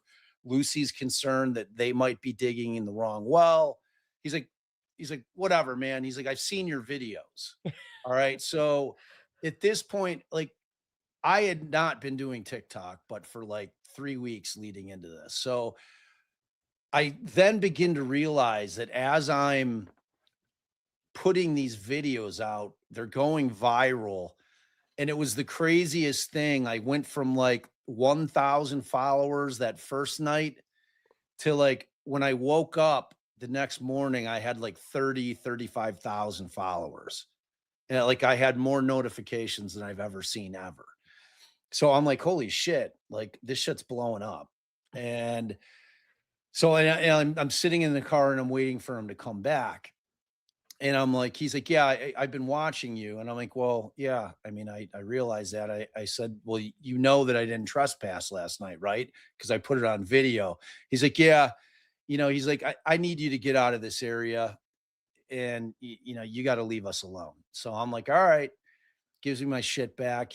And I'm like, and I'm kind of nervous. I'm like, I'll back out. And I'm like, "Is it cool if I back out?" He's like, "Yeah, just back out there, whatever, go up the road." So I go back up the road, and at this point, I'm going back to Green Hollow Road. I'm gonna see if Pat has made it home, because I know that he's got like an SUV, because or no, he actually has like an F-150. So, and I want to try to get back there to see if I can talk to him, to see if I can get on the land. And I'm messaging him. I don't even have Pat's number. I'm on Facebook Messenger because I found his Facebook page, but he had hit me back up. Like, that's how he told me he was at the hospital and all that shit. So when I get to Green Hollow Road, they then have like a crawler stage there. What's I a crawler? like a cop SUV. Oh, okay. So I get out, they have the road blocked, which is a public road. Like, Green Hollow Road is a public road. So I get out, and these two younger sheriff's deputies like are standing there like, "Yeah, they told me not to let you in." I'm like, "Who told you not to let me in?" He's like, "Them." I'm like, "Who, your boss, like A Strip?" He's like, "They just told me not to let you in." I'm like, "You realize, and I'm not trying to be confrontational at all. Like, I'm Well, being I'm being very friendly." confrontational. But I wasn't, though, really. I'm like, "Look, you understand this is a public road. Really, you have no ability to be able to block." I mean, like, what happens if I'm invited back there? He's like, "They told me you can't go back." I'm like, "All right, man." I'm like, "You might want to call somebody else. I mean, because you're illegally stopping me from being able to go down a public road." And he's like, "Look, man," he's like, I would let you go back." He's like, "I watched your shit." He's like, "I really like your videos. Your videos are awesome." He's like, "We're all watching it." And I'm like, "That's awesome, man." I'm like, that's really cool." I'm like, "Well, just do me a favor then. Try to make a call and see if you can get this thing fixed. But, tell them this whole public road blocking thing isn't a thing." So I call Lucy, and at that point I'm in communication with her. And she's like, "Well," I'm like, "Where should I go?" I'm like, "I don't know where to go right now." And she's like, "All right, well," she's like, "why don't you go to like Tabor proper and see if you can find some people to talk to?" And I'm like, "Cool." Because part of what I was going to be doing, which is going to be a different episode, and they're all audio only, where I went and started talking to the town folk, and I was recording. I had my rig and my setup, because I'm at this point thinking I'm making an audio Podcast. podcast. Right. So all I care about is the sound. So I'm probably about 10 minutes into the drive and I forget who hits me up. Somebody hits me up and told me that they've changed their mind and that they're going to let me back there. So that's kind of where I'm at when we start Turn watching around. this one. Yeah. All right. So wait, no, wrong one. Okay. So I here we once are. said part 2. Part What's 4. up, y'all? Bob Motta here. Another update. So law enforcement has definitely been watching these TikToks. They knew I was up around Cemetery Road last night. They're not thrilled with me, that's for sure. I just want to make it clear I would never do anything to compromise this investigation. I would never go onto the land that they are trying to process right now, because it sure seems to me like it's an active crime scene. So I'm going to keep y'all updated. I'm just trying to get answers for Lucy. I'm trying to get her validated. She's been trying to tell people for 45 years. And most importantly, we're trying to get those victims out of this earth, get their names back, and let their family know what happened to them. So keep following. I want to keep updating as the day goes on. I'm going to keep trying to dig and get information the best that I can. I'll talk to y'all later. It was such a surreal thing. This whole thing was like a bizarre adventure that was just crazy. So Wait, get to the point when you turn around, because I'm sure you were like, law enforcement said I could okay. Coming. It's coming. It's This coming. is an interactive Tells me to live. be So I'm going to go patient. in between TikTok videos, the text messages, and if you've got relevant ones, see, I have relevant ones from Lucy. That's it. I think I did all of my texts. So this is at 8:01, and I think it's right around this time. So Lucy sends me at 8:01 a.m. She says, ask Kevin Astrup, to make sure that they have the right well, the dry well, not the wet well. The FBI backhoed the wet well. And so this is after my interaction with Astrup. And he said, he's telling me to contact Morvat with the DCI. And where did you hear that they backhoed the wet well? And she said, I knew it when I was on site. Kevin and I stood by the well. Smith is trying to switch wells on us. Like, Lucy has this thing with Sean Smith where she thinks that he's trying to submarine everything that she's doing. And to remind the people, Sean Smith is the property owner. He owns the land that has all the wells on it, which couldn't be further from the truth. Like, Sean Smith is literally one of the nicest human beings I've ever met. Sean Smith happens to believe Lucy and has gone to great lengths to help her try to find these bodies over the past 3 years. And it's still very much alive. This is not a story that's over, that ended with that Paramount thing. Paramount might be out of it, but Defense Diaries is not. We're still very much in it. So, and then she says, Kevin, I need your help. Can he read this? And I'm like, what? And I'm like, do you have the number for Morvat from DCI? She sends me the number. So she wanted you to show that text to Kevin Astrup, right? But she didn't realize I'd already left, or I was texting her at the time. So, and she's communicating with Astrup as well, because Astrup is of the mindset, and he's the sheriff. He's the elected sheriff down there. So, and I think after he talked to Lucy and she said who I was and what I was doing down there, that's what got him to chill out a bit. So Lucy's then, and this is her stream of consciousness type shit she does. She's like, Smith destroyed the area around the well on purpose. The FBI already knew my dad was linked to organized crime. The FBI is known since the late 1990s. Bob, call when you can. Kevin, I'm begging you not to give him a ticket. So at 9:19, she said, Bob, you should not have mentioned the wet well dig. Only authorities in Newsweek knew it. I told you that in private, but it's okay. I'm like, sorry. Thought I had read that. Sad face. It's fine. What's Morvat's first name? She said Mitch Mordvet. And then Dale Simmons is in charge of Zone 2, which includes Fremont County. And I said, thanks. And I left a voicemail. No one picked up. And then the person who currently owns the land that the Studey trailer used to be on, because the trailer that we saw was not Don's original trailer. It's a different trailer. and it's her cousin, her father's first cousin, and his name's Dave Lawson. And Dave Lawson is a guy who Lucy has always said was like, they called him Don Jr. because they were very similar in personality, and that he was left the property by Don Studey to be a steward of that property and to keep people off of it. Like that's Lucy's background on who Dave Stewart is. So, or Dave Lawson is. So I'm like, and she says, you can't be telling people you are with me. I'm like who? She said, telling the authorities. I'll get back. It'll get back to the people who will cut me off. I'm like, okay. She's like, all authorities. I'm like, okay, I don't want that to happen. She said, they'll never talk to me in confidence again. And I said, well, I just told them that I was looking for a contact that would let me know when and if they find remains and or are making a statement. She said, weird. The last text shows up for a second, then an entire chat vanished. Didn't read it, disappeared fast. So I just told them I was looking for a contact that would let me know when and if if they find remains or if they're going to be making a statement. That was it. And she said, okay. And she said, someone just messaged me with Shad Smith's number, Sean Smith. I said, what's his number? He said Shad is his brother, Sean's brother. So at 12:40, so we haven't gotten there yet. So this is the next thing that happens.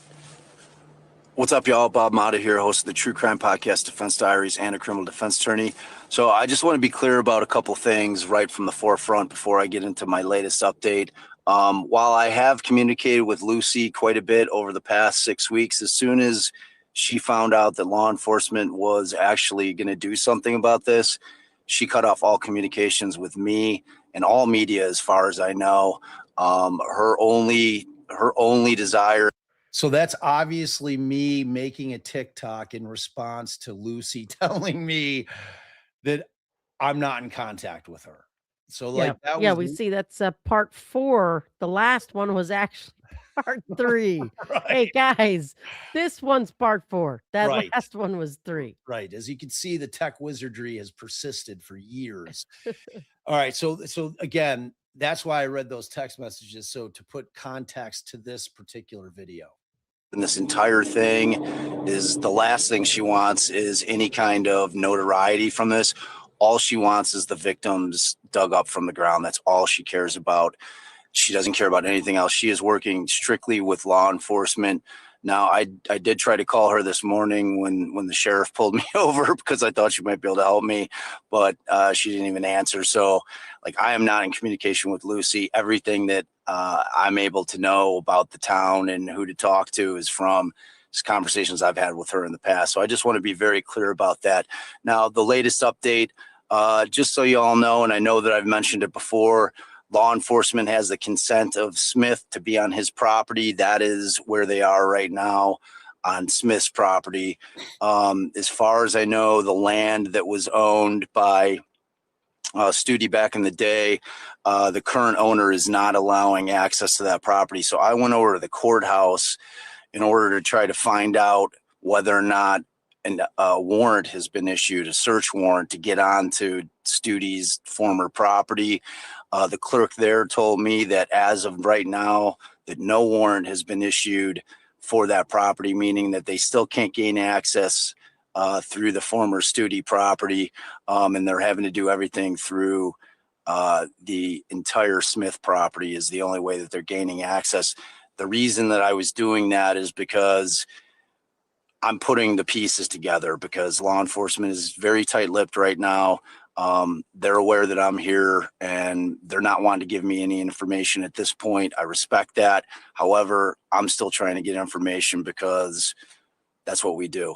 So the reason that I did that, though, was because if they went and got a warrant, what that means to me is that they found evidence on the property that is enough to get them a warrant. So I don't know if that means anything. Maybe they haven't found anything yet. I'm not sure. But I know that this is a massive undertaking, and I am going to be down here following on this until this thing comes to a head. Keep following. Thanks. All right. So this is the next one. What's up, y'all? Bob Motta from Defense Diaries and a criminal defense attorney. So I just went down to get to Pat Chittick's place. He's invited me down to his home in order to talk to him and maybe walk around the property a little bit. They have a sheriff's deputy stationed down there.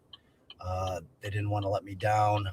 They are aware of my presence, so I think they're concerned about me walking around down there. I asked him very politely, would you be able to get one of your commanding officers down here? He did.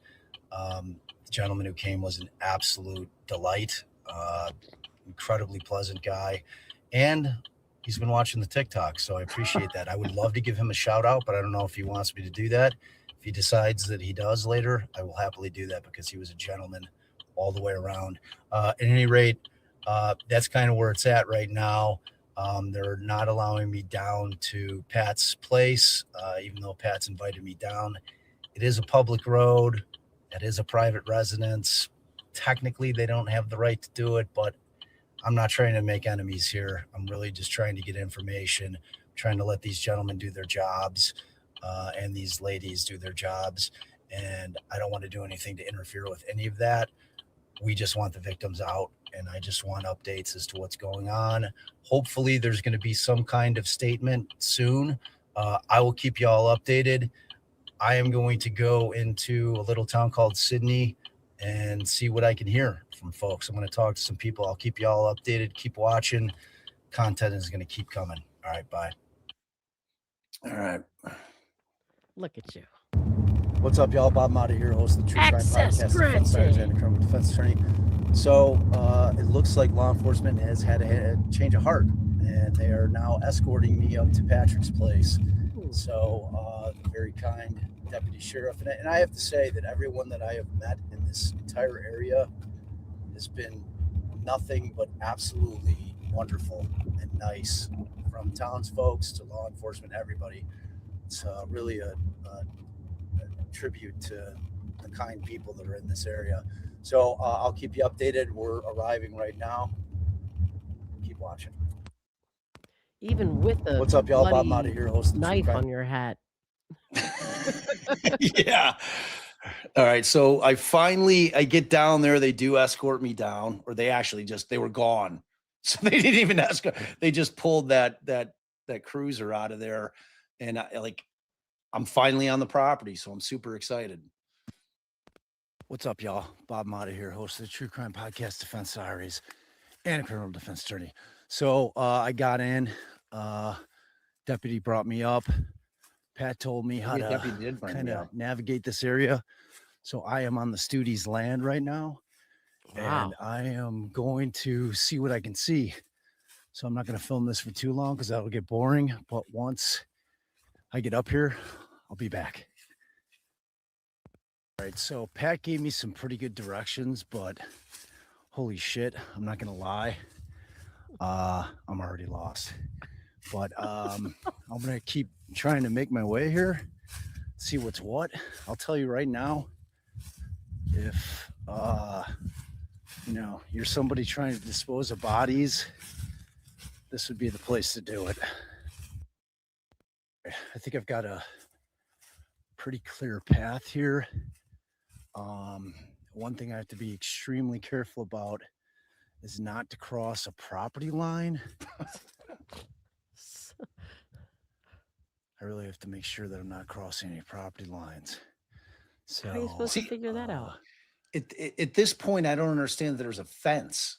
You know what I mean? It's like I'm on this land, and this is probably 30 to 40 feet above where the road is. All right. So there's like this bluff landing area, because that's what a hollow is. It's literally a hollowed out land area where you have flat land and then you've got kind of bluffs on both sides. It's kind of like a cave, except without a top. And so I'm over on what would be the west side. And that's The where Studi side. I'm definitely on Studey property, but I don't even understand that there's a fence line there, because Lucy's screaming at me on the phone, like, there's a fence line, like just screaming the way that she would.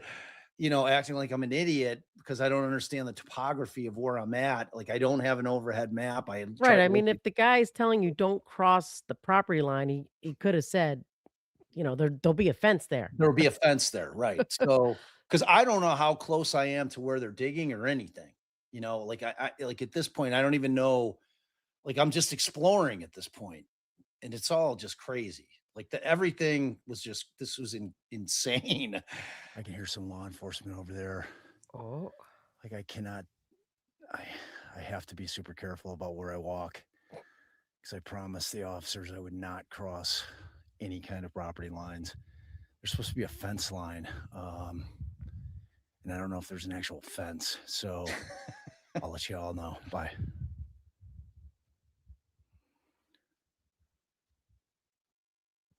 Y'all, we're getting some stuff here. Pat says I'm still good to go. All right, now, I don't know if y'all can see these pink ribbons. These pink ribbons are where cadaver dogs hit. Can you see it? yeah, now I can. Oh, Gone. oh boy. What's up? I up and fucked up there. All right, let's What's see. up, y'all? Bob Motta here, host of the True Crime. Like I cannot, any kind of property line. I'll This let is y'all you. know. This Bye. It's coming right now. This is where we just stopped. Yeah. I could blow it up on my screen. I don't know why you can't. Y'all, we're getting some stuff here. Pat says I'm still good to go. All right, now, I don't know if y'all can see these pink ribbons. When I tried to blow it up, it skipped videos. Where Oh cadaver yeah, dogs don't do hit. it. Where they all signaled. I think there's 5 of them. They all alerted on that tree over here. There's another one over here. Okay, I see the fence line. Here's another one right here. So that's where the dogs hit on the Studey side of the land. There's another one there. And then this is a final one. So these potentially are all places where they're going to be digging. But again, remember, the current property owner is not allowing them on the property. That's why they're not over here. They're just on the other side there. I'm not going to film them because I told them I wouldn't. But on the other side is the hill. And on the other side of the hill is the well. Keep watching. What's up, y'all? All right. Oh, there was more to that video. No, that was it. It was True Crime Podcast, Defense Diaries. So I'm going to take a break. It's about almost 5 o'clock. I haven't eaten in 2 days. I'm about to get some food. I came to Tabor, which is a small town right around where the property is. I'm going to get some food, and hopefully I'm going to talk to some folks in here. I was only on the property for about 2 hours, and then I started to lose sunlight. Patrick got back around just about 4. We got up on the right side of the property. We're trying to see where the well is over there. There's a fence line up there that's real close to where we got up. I am hoping to get back over there tomorrow. Patrick's going to let me, but we don't know if they're going to be digging up those sniff markers that I showed you guys in that last video. So if anyone out there knows anybody in town that they think I should talk to, post it in the comments. True Crime Podcast, Defense Diaries. So I don't know why I keep cutting like the end of the videos off of. Yeah, I was really editing. bad at it. I think I was editing on the road. It was hard. Like trying to edit this shit and put the plus not knowing what I was doing.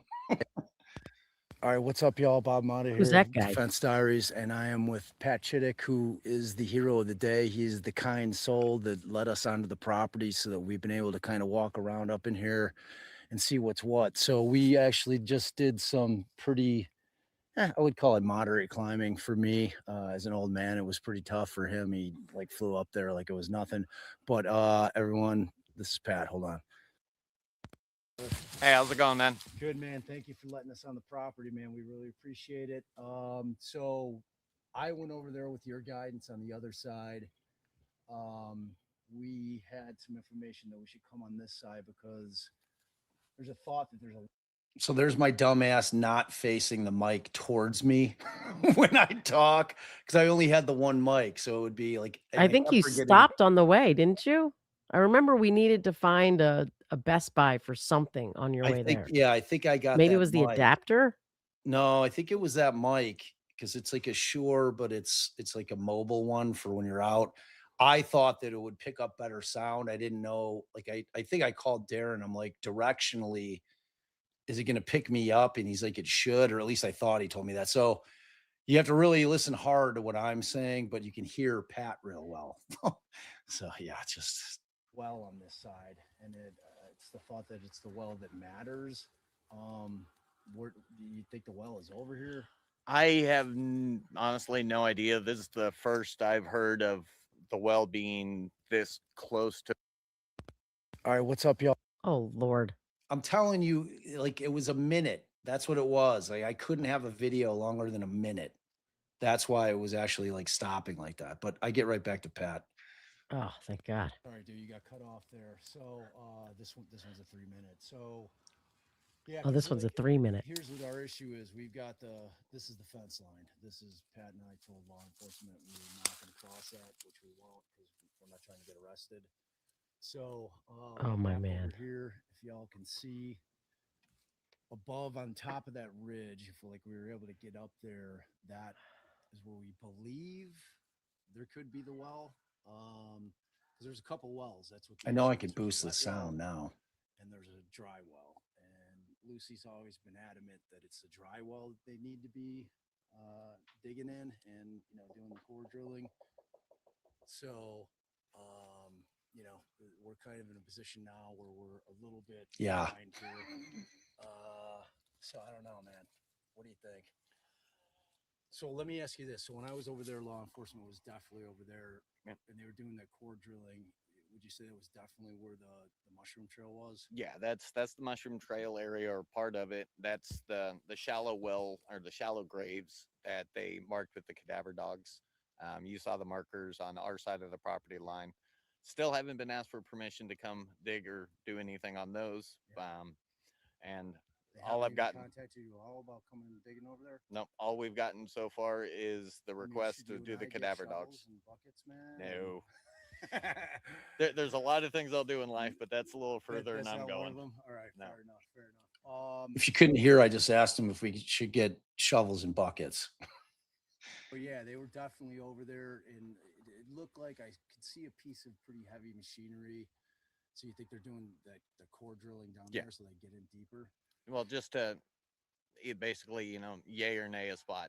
Okay. Be able to take a decent sized chunk and go, okay, we have lye or we have some minerals, some type of chemical here saying we need to further check this. Okay. And you think that, so you saw they had dogs out again yesterday. Did you see that, or did you? No. Yeah. No, we were in Omaha the last 2 days. Okay. So yeah, I had heard a rumor that there was the dogs were back out yesterday. So I think that's been confirmed. But all right, y'all, keep following. We'll keep updating you as this adventure continues. All right. See you later, Pat. Later, guys. See ya. Yeah, the mic work, not good. Really. What's up, y'all? Bob Motta here, host of the true crime podcast Defense Diaries. So if you haven't been following me on TikTok recently, I am in Tabor, Iowa. I am following the story of a man named Donald Studey, who his daughter Lucy is claiming that he was a serial killer and that he murdered somewhere between 50 and 70 people. I have been down here for a couple days. I am now going to try to get the pulse of the area. I want to talk to the townsfolk. I want to see what they think. Do they think that Donald did it or he didn't do it? So one thing that I do want to say is that there's a major difference between big cities and small towns. First and foremost, everybody in small towns is really friendly and welcoming, not so much in big cities. The other thing is everybody knows each other. And finally, they know the history of their town. So it's going to be interesting to see what they have to say. Now, before we do that, can y'all get a diner? I mean, where's a guy supposed to get eggs? I have half a mind to move to this town and open a diner because I'll be the most popular guy in Tabor. All right, let's go. All right, y'all. So we're in Casey's, and I'm going to talk to some of the wonderful women who work here. And would you introduce yourself? My name's Michelle, and I've lived around here several years. Yeah, would you say how long? I've lived around here probably 20 or so. Okay. My uncle had a farm in Thurman, so I'm very familiar with this area. Yes, you are. All right. So simple question: Don Studey, serial killer? No. I think so. All right, that's good. Well, thank you, Michelle. All right, now let's talk to Denise. Denise, how long you lived in the I area? haven't lived. I'm originally from Canada, Okay. so not far from here. So I've only lived here a couple years. Okay. So you heard of Don Studey? Yeah, actually, one of our kitchen workers is married to his relation, Of course. like his nephew or something like that. All right. So what's your gut telling you? I think so. You think so? You I think think they're going to find bodies? I think so. All right. You are amazing. Thank you. All right. Let's go to the next gal. You ready? Oh, you're ready. Name? Barbara. Hi, Barbara. Hi. So how long you lived in the area? I lived in this area all my life. So that's like a long time. Yeah. All right. So are you familiar with Don Studey? Studey Kinda, family? yes. I'm familiar with the Studey family. Okay. So what's your gut telling you? Are they gonna find bodies or are they not? I think there's maybe chance yes and maybe chance no. I think it's in between. I'm in between. So you're 50-50, so it's definitely not something that you think is crazy. There's no way. It is actually kind of, it's crazy to have something The concept of in it a small is- town, happening like that. What's All up, right. y'all? Bob Motta here, host of the So if you don't live in a small town like that, Casey's, which is kind of right in the center of Tabor, is where everybody congregates. It was the only place to get breakfast. They really didn't have a diner, which I couldn't believe. Like I couldn't believe there was a small town that didn't have like a diner that was open till noon to get breakfast. So that's why I originally kind of started lurking around Casey's. And by the second day, it became insane to me how many people were watching the videos in real time. It was like I would walk around in either Sydney or Tabor, like kind of in the downtown area, and people would be like, "Oh, there's the TikTok guy." It was insane because I think at this point, by like the second day, my account had like ballooned up to like 60,000 subs. Well, I'll just have to say, because I had to pop off, but I was listening, that you're just so adorable. I think that's why. So cute with all the little townspeople and in the little place and, I'm being friendly friendly. with everybody. Yeah. Yeah. It's like I'm not trying to go in like a dickhead, like you always Yeah, get but even if more. I'm trying to be friendly, I'm not as friendly as you. I'm Okay. pretty friendly. I'm still East Coast friendly. Yeah, that's true. I'm Midwestern friendly. So, but it was that concept that like because I would film it just on my camera. And then, which is weird because when I converted the video to a TikTok video, I no longer had the original footage. Like it doesn't exist on my phone anywhere. Like that's why I'm having to show all the TikTok videos because like unless somebody knows how I can somehow get the original back, I've never been able to figure it out. But as I'm making these videos, and it would like I'd film and then it would take me like 10 minutes once I walked out of that Casey's to put the little TikTok together and then post it. And then I'd post it. So I was really doing it in real time. That's why the tech quality sucks. And that's why like the mic work is awful. But it was so That's why, crazy. huh? Yeah, it was so crazy to be like famous in that town, like TikTok famous. It was like, and it was all happening in real time. It was like everybody in town knew who I was. It was so bizarre. Like the mayor and his wife invited me to dinner. It was just like a really insane experience.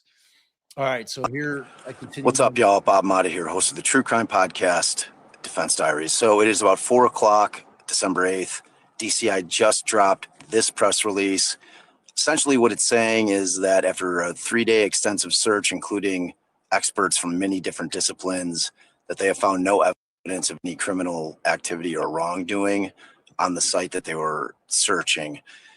This particular document leaves me with more questions than answers. I don't know if they're done or not, meaning are they finished looking at that site completely? If they are, did they search the right well? Did they search a well? The only place that I saw them physically with my own eyes was the mushroom trail. I know for a fact they did not go onto the Studey property where the cadaver dogs alerted at those 5 different spots that I showed you the other day. So I have a ton of questions. I hope that I can get some answers. I'm going to keep you all updated. Keep watching, keep following, and we'll try to get to the bottom of this as soon as possible. Thanks, y'all. All right. So I was super bummed. I was absolutely super bummed because I was sitting outside of the sheriff's department when that happened, because I had heard that they had quit for the day, that they were pulling all the equipment off. So I drove my ass straight to the sheriff's department and just camped out there because I wanted to get some answers. So, and ultimately, and I keep going in. I'm like, is A-Strip back? Is A-Strip back? She's like, no, he's not back. And I'm like, is there a back door he's sneaking in because he's avoiding me? And then ultimately, she's like, just keep checking the website. I think they're working on something. So that little press release popped up. So I was bummed, and it's weird. It's a weird thing to be bummed about not finding bodies or remains, it's I like know, a but you real, were convinced that Lucy's story was accurate and they were searching the wrong place. So that was right. playing into it as well. Definitely. All right. So what's up, y'all? Bob Motta here, host of the true crime podcast, Defense Diaries. So for the past 3 days, I've been down in the wonderful towns of Hi, Tabor, Scarlett. Thurman, and Sydney, Iowa, in order to cover a story about a woman named Lucy Studey, who has for 45 years been claiming that her father, Donald Studey, is responsible for between 50 and 70 murders. He then was taking the bodies, according to Lucy, and burying them on the land and throwing them in the well on the land. I got down there. The people of all the towns, all 3 of the towns that I named, were absolutely wonderful. They welcomed me with open arms. I talked to so many of them, and I heard so many stories. It was an incredible experience. But the real reason I went down was not to promote my podcast, which of course I'm always doing because we work really hard at it and it's damn good. But what I went down for is because it's an incredible story, and a story that I believe is true still. And so after 2 days, law enforcement, I want to be clear about that. That was 2 days, not 3 days. They had in their press release, which the DCI issued a press release yesterday ending the search. So the search is over. They are not out there today. They are not going out there again, as far as I know. It's over, and they declared that they found no evidence. So I left Tabor, not because that happened, because I had plans for this weekend. I'm going to let you all know I have every intention of going back down there. I have every confidence in the world that what Lucy is saying is true. Her sister Susan has been saying she's lying the entire time. I've seen people saying that they think that Lucy is doing this for attention. Well, my response to that is she was trying to tell law enforcement for 45 years that this was going on. And she, out of absolute desperation, went to the media because law enforcement just wouldn't do anything, in the hopes that it would push them to do something, which it kind of did. I mean, they put that sham together that went on for the last 2 days with the so-called experts. And, the problem is I wanted to hold them accountable. I wanted to be able to see what they were doing. There was no transparency in what they were doing. Everything was hidden. The only thing I could see was a small portion of the mushroom trail being drilled. I think it was a soil samples were being taken, and that's it. So I'm going to come back with another TikTok because this is a little bit of a rant, but I'm coming back. This is not over. If this has to go private, which it looks like it's going to, I'm the man for the job. I'm going to see this through to the end, one way or the other. So keep following. I'll give you the updates. Yeah, so I think that's on the drive back. And I was not happy. What's up, y'all? Bob Motta here, host of the true crime podcast Defense Diaries and a criminal defense attorney. So I have been following the investigation into the claims of a woman named Lucy Studey, who is claiming that her father, Donald Studey, is a serial killer and that he killed somewhere between 50 and 70 people. And additionally, that the mob had also dumped bodies on the property that they used to live in the 70s and 80s. So last week, if you were following on TikTok, I was down there trying to watch and see what the cops were doing. If you're aware of what was going on, you're also aware that on Thursday of last week, the DCI, which is the crime investigating unit down there for Iowa, basically put out a press release saying that they found nothing after 3 days. I went on TikTok and I told you all that they weren't there for 3 days. It was only 2 days. What we found out after that has been mind-blowing in terms of our claims that everything that they did was a sham, that they didn't really do the dig, was substantiated. We know for a fact that they did not use GPS data that they had. They didn't use topography data that they had. Essentially everything that they were told, they didn't follow any of the directions that were given to them by Lucy. And one of the main questions that we should be asking ourselves is, why wasn't Lucy there during the search? If you have somebody who can tell you exactly where the bodies are at, why wouldn't you have that person with you when you're on the land so they could point out, oh, here's a spot, there's a spot? They didn't do that. And the answer is pretty simple, because they didn't want to find bodies. If they found one bone, what that would mean is millions of dollars to excavate hundreds of acres of privately owned property. Additionally, Don Studey's dead. The FBI doesn't really care about cases where there's no perpetrator that they could charge. So there's a lot of motivation for law enforcement to not want to find the bones. And that's exactly what happened. So what happens after that is that Lucy Studey posts in her line, in her group, rather, on Facebook, stating that she's going to kill herself. And this is on, I believe, Sunday night. And on that post, I then call in for a wellness check. And I know that other family members called wellness checks in on her. They end up finding her out on the streets. She was driving around. They stopped her. They put her in for a mental health evaluation, which is mandatory when something like that comes up. And she was serious. She was so devastated by the fact that they just refused to do an actual search that she was suicidal.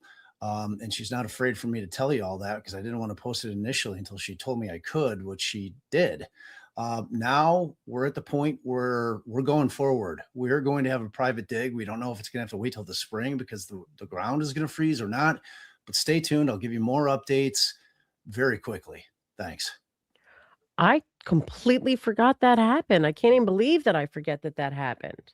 Yeah, Wild. that was I'm crazy. surprised that I have no memory of that. Yeah, it was crazy. All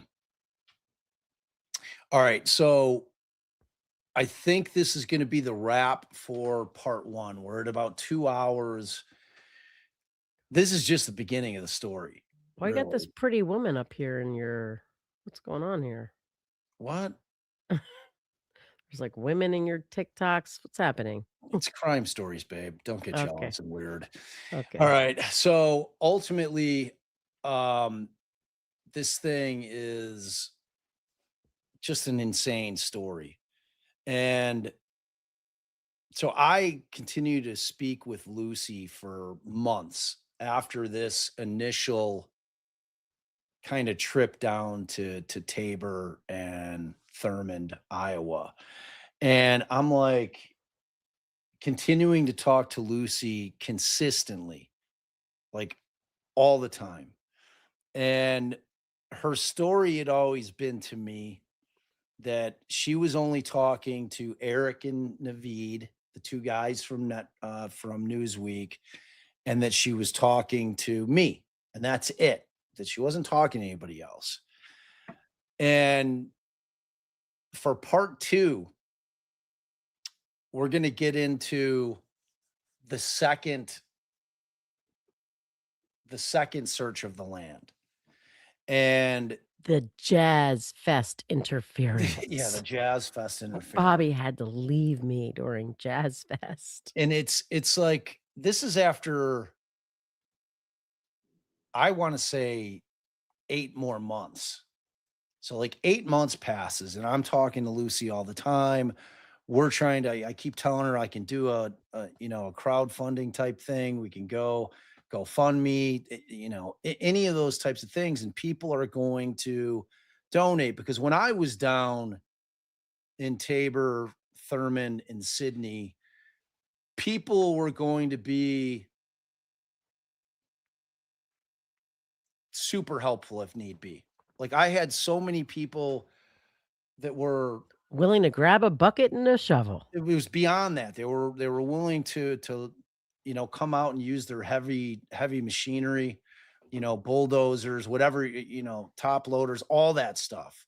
There were people that had ground penetrating radar. There were people that had cadaver dogs and sniffing dog, like everybody that I could have possibly have needed to get this thing done on our own was there and was more than willing to be a part of it and to help us. I had guys with drones. Like, it's like that thing where anytime I'm boots on the ground, people, and they're aware that I'm there, people start hitting me up offering to help. And I just know that, so I was telling Lucy this for months. So then I think it's around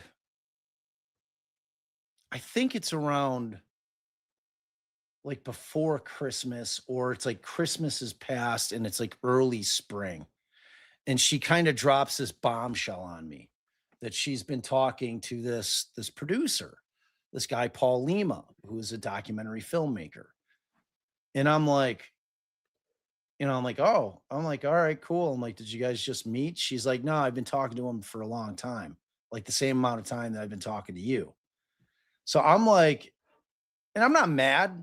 I mean, I'm a different media. I don't own the story. I didn't sign her life rights to me or any of that shit.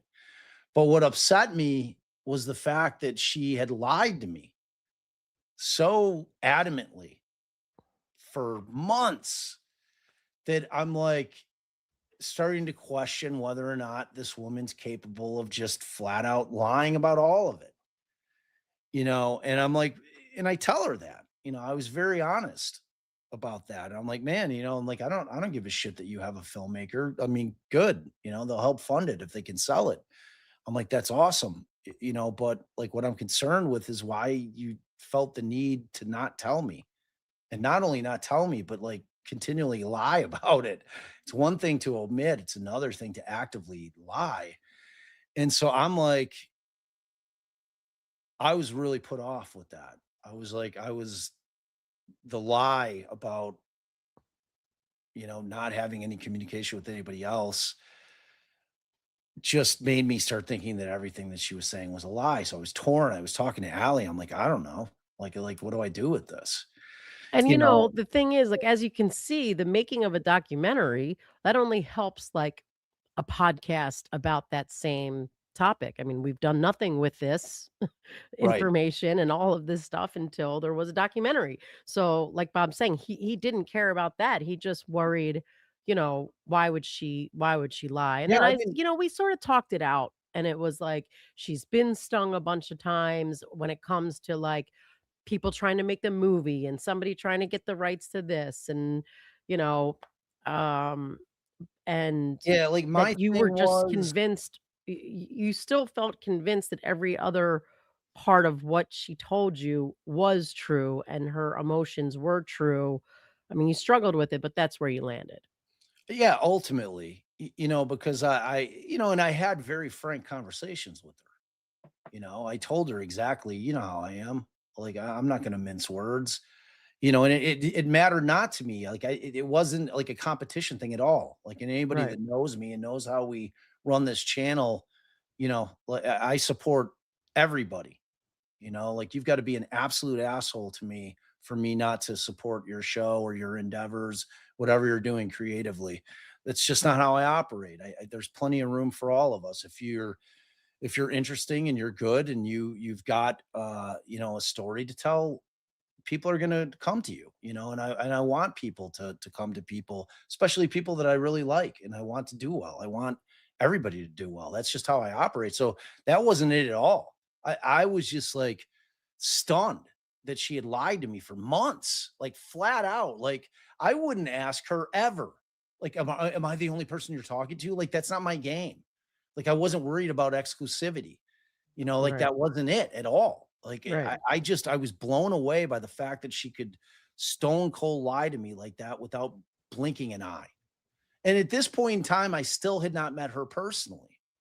It was all phone conversations, and text messages. And so I was like, all right, well, I'm like, what's next? And she's like, well, he says that he's going to be able to sell it and he's going to get some money and that we're going to go to Smith and we're going to, do the dig. And I'm like, well, that's amazing. I'm like, am I still a part of it? And she's like, yeah, of course. So we're going to slip into part two. And that's part two picks up when I reach out to Paul Lima, and Paul Lima's again the documentary filmmaker. And and we have a lot of communications. We talk about our shared experiences with Lucy, because she's a very interesting person, and like she's gone through a lot of trauma. What that trauma is could be multiple things. If what she's saying is true, you can see how she'd be heavily damaged and heavily traumatized. And I have a ton of grace for that, like, and I have a lot of room in my heart for that. So like, I always took those things into considerations in terms of when I was thinking about Lucy and, her plight in this story. And so what we'll get to, no, it's like, I'm going to run through these pretty quickly, because this is it's an ongoing story. Cause like the people on TikTok are like, where are the updates? And at the point where I was at, and I knew that the documentary film was getting made, and I had signed an NDA with Paul Lima that I wouldn't disclose anything at that time while it was being made, and I negotiated access for me, that I'd be there for everything that was happening because I had earned that, and he was cool with it. And Paul's a really nice guy. And ultimately, where we're going to pick it up is when I get the call, when we're at Jazz Fest, the day before it's happening, that the dig is going on, that they're coming in with the GPR, and they're coming in with the dogs again. Babe, And but don't you have to tell them about Susan, or does that not happen till afterwards? Because that's an interesting part of the yes, story. the Susan part of it is really, really interesting. And it gets more interesting on the second trip down. Okay. Because at the time that I'm initially going down there, like, Susan doesn't know about me, because I Right. I was not public with, like I said, I wasn't running to TikTok other than just telling the story. Because I told you, I'm like, I'm not going to let anybody know that I'm talking to Lucy at this point. Like when I did those first two super high quality TikToks, where I was basically just regurgitating what the Newsweek article was saying, like, I wasn't sharing anything that she was telling me privately. And so from that point forward, it's not until Susan catches wind that this documentary film thing is happening, to Okay, where so Susan really starts coming at me hard. all right, so And you'll build it into part 2 because it oh yeah, ties in line with that. All right, oh all yeah, right. yeah. Well, say a closing for the podcast, and then we can do the questions of people for this extra half hour you promised everybody. So that will end it for part one of the Lucy and me story, the story of Don Studi. Is he a killer or isn't he? Like Allison's like, what type? See, this is what it was. How I got pulled into the Don Studi Green Hollow murder cases. That was the full title. I like that. Yeah. Yeah, it was all right. So, yeah, and I'll clean it up anyway. Like, Okay, he'll I'm clean it gonna up, have people. this is gonna have to be way. He's gonna get real technical with it, everybody. So All right. So do we even hit? I don't think we hit the thing. You know how I feel about it. No, if we don't force people to meet the goal and we just do Well, it, what's the goal? then How far off are we? it was 30. It was 30. And I You're don't know how. 27 No, almost. that's a bunch of starred questions. Oh yeah, I put those in there. Well, let's just start going through the chats and see what happens. Yes, for sure. Okay. Living Story Worlds became a YouTube member. I feel like you became a member. I don't know. It's like I know Living Story Worlds, and I don't know. It's formerly Kraken. Kraken. Oh, right, Kraken. Yeah, she's Kraken's been OG. OG. Kraken's been Okay. around forever. All right. Cupcake Diaries. We love the mixture of the. That was from yesterday. Those two actually. That's all right. They do that. YouTube does that sometimes. So this they're getting a double shout out. But Cupcake Diaries, we love that. It tells us she's also watches Attorney Melanie Little, good friend of ours, and like us as well. So we appreciate that. And we talked about Gen X, Gen AM. Wait, I am. Oh, Gen I am. Gen X, Gen I am. Oh, I see. I see what she did there. Yeah. Member you see what for she did there. member for 1 month. Has it already been a month, you guys? We love it. Yeah. Thank you. You know, we're gonna have to be building up to this whole thing, and I don't know how we're gonna do it. So, Well, we have a live.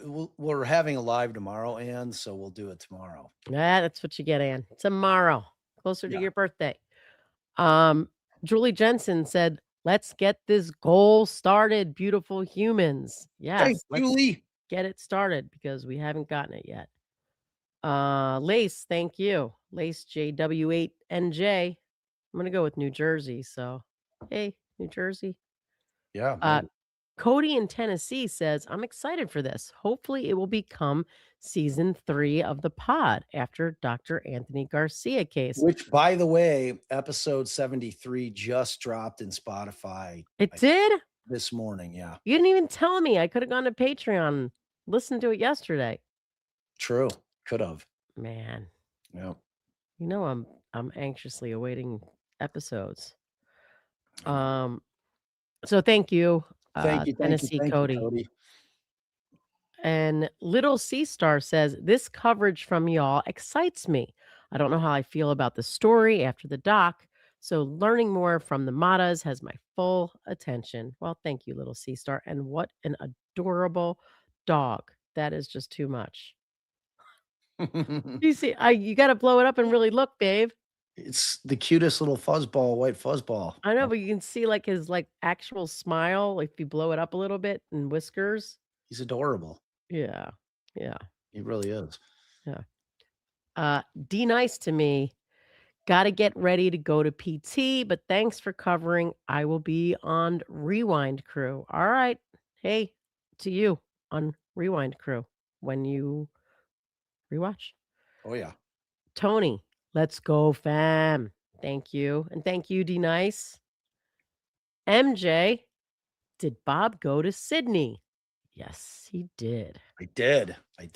That was early. Spent a lot of time in Sydney, actually. Like Sydney and Tabor basically were the two main towns I was hanging in mostly. Ate at all the restaurants, I think, in the 2 days. Hit them all up. Did you ended up having dinner with the mayor? No. You passed on it it. ended. Like when they ended it, you were out. I thought I was going to be down there for like days. Right. Like a week or some shit. MJ came back again, so thanks for your continued generosity. I'm so excited about this one. Thank you, MJ. Yeah. Fire breathing bitch queen. At first I was gonna say like Bitcoin. I'm like, wait, no. You guys are awesome. Was the dad ever arrested for anything at any point? And I think you answered shit. that, like right? DUI and like a petty theft type thing, but nothing of substance. And he died in 2013. Right. I am not familiar with this case. Thank you guys for all you do. I think, luckily you did the started this out with the Newsweek article, which really gave everybody enough foundation if they didn't watch the documentary to know. Did you hit this one? Yeah. Oh, I said did? hi to D Nice and was like, while you're on replay, Hug. Hold on, baby. All right. Oh, Love hi, you. love. Bye, love. She couldn't hear me? She did hear me. Yeah, she says she's gonna go say hi to you or Oh, bye. okay. So Cody in Tennessee says, I'll send you my resume. I think that Oh was yeah. when I was saying I need someone to help me uh figure all this out with the Apple videos. And Piccolo, thanks for your generosity. Birthday song tomorrow, if that works. Oh I yeah. mean, should we just sing to her now? No, we'll do it tomorrow. Like you'll have to come up. It's so much better. What if she's busy? Yeah, I do. I do. I mean, So she'll hopefully have you're to. not busy tomorrow. You're gonna get your birthday song. Yeah, because we're doing. Have you found whether or not they're streaming the Austin Drummond hearing Oh yeah, tomorrow? that's tomorrow. Yeah. Oh. Well, I'm gonna find it. I mean, I sent an email out to one of the TV stations to see if they were there, and they never responded. I'll get back on it when we get off this. Yeah, no one responded to me. Pale Porch Light. Thank you for becoming a member. What does Yeah. he get, babe? Or she? Family hug. Cody comes back at us. If the dogs hit on the Studi side, isn't that PC to get a warrant for his property? You would think so. You I know, don't think so. you would think so. I Yeah. thought they had enough PC. That's why I went to the courthouse to see if somebody I had. mean, it's not a dead body on your lawn, you know, Right. but it's a hit. Right. Exactly. Runs with Dogs Canine. So glad I found this channel. Well, Oh, we are glad you found us as well. And thanks for your generosity. And then we've got See You Buffs Mom. Nice to see you Buffs. This is exactly why I'm going to school for forensic psychology. I'm fascinated with how a brain justifies killing all those people. It's yeah. wild. It is wild. It It's really, crazy. really Fascinates is. me too. Really does. All right. We might have to add them all up on the add these Well, to the so next I shows. think we may, and Kim, of course, per usual, our angel sent us a Yes. $25 Venmo. Thank you. This one is interesting. Thank you, Yeah, Kim. it's a crazy, crazy story because the next time that we get down there, I meet Lucy. Like we have our own adventure. The night that we got down there, we went out onto Smith's land with Smith's permission, but it was like pitch black out. And I'm filming it, so you can't see, but like certain times when I have the flashlight on, and it's just her and I walking the property because there was a full moon. So I thought you'd be able to see more with the camera, but you couldn't. But you can hear us like the whole time. And like they're very long though. So I'm gonna have to go through and try to edit them. And that And edit whole them second trip. correctly, maybe, Well, so they like play. I watched it on CapCut and That it like sounds like you everything watched played. I'm telling you, when it uploads, you have to upload it from CapCut. Something got screwed up with it and it didn't work. So I'll have to figure it out. But since we did anything. okay, we didn't make the goal, but Oh, well, you got some more coming at you. so Dog Julie, grooming. the ones that we watched today. Oh, sorry, go ahead. No, go ahead. Oh, Julie had asked, when did you take the videos? The ones that we watched today were late 2022. December 6th through the 8th of 2022. Exactly. Yes. So dog grooming Danny says Garcia dropped. What? Spotify didn't tell me. Curious. Will That is Colt curious. Gray be streamed since he's a minor? Status hearing the 28th. Interesting. I mean, he's being charged in adult Being court. charged as an adult, so Yeah, I I don't think it know. would be treated the same as an adult for all reasons, but that territory is new territory as far as, streaming and then dealing with a juvenile and adult court. So combination, who knows? But I would hope so. Cody in Tennessee came back again. Or maybe that's the same one. If a dog hits on a car, that's PC for a search. Yes, with the car, but they're searching for drugs and cars are mobile and, but I agree. It should be enough. Yeah, things can happen. things can happen.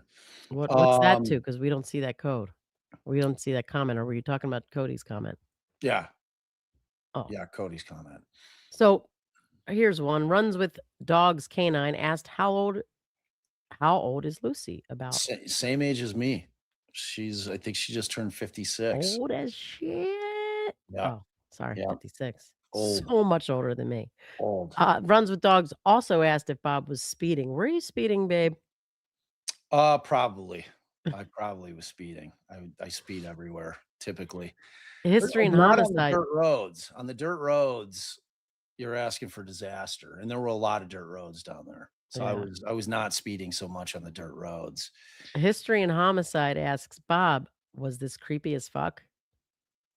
It was like the nighttime stuff in Tabor was absolutely Because super I thought there creepy. was a video on the cemetery. I'm so confused. I thought I like remembered seeing it. But maybe it was that you walk into that fence. I just Holy remember shit, being y'all. creeped out by This something is too. what law enforcement Are you trying to play that? Because is it's not dealing up. with. Fence line right there. You know we can't hear you? I do. There's Oh. one other one I want to show real quick. All right, just Um, remember the podcast is ended. So yeah, I know. This is from the same time frame. So this is when I got up on the hill, and I'm going to tell the other part of this story, which I actually shared on Brewski's live the other day.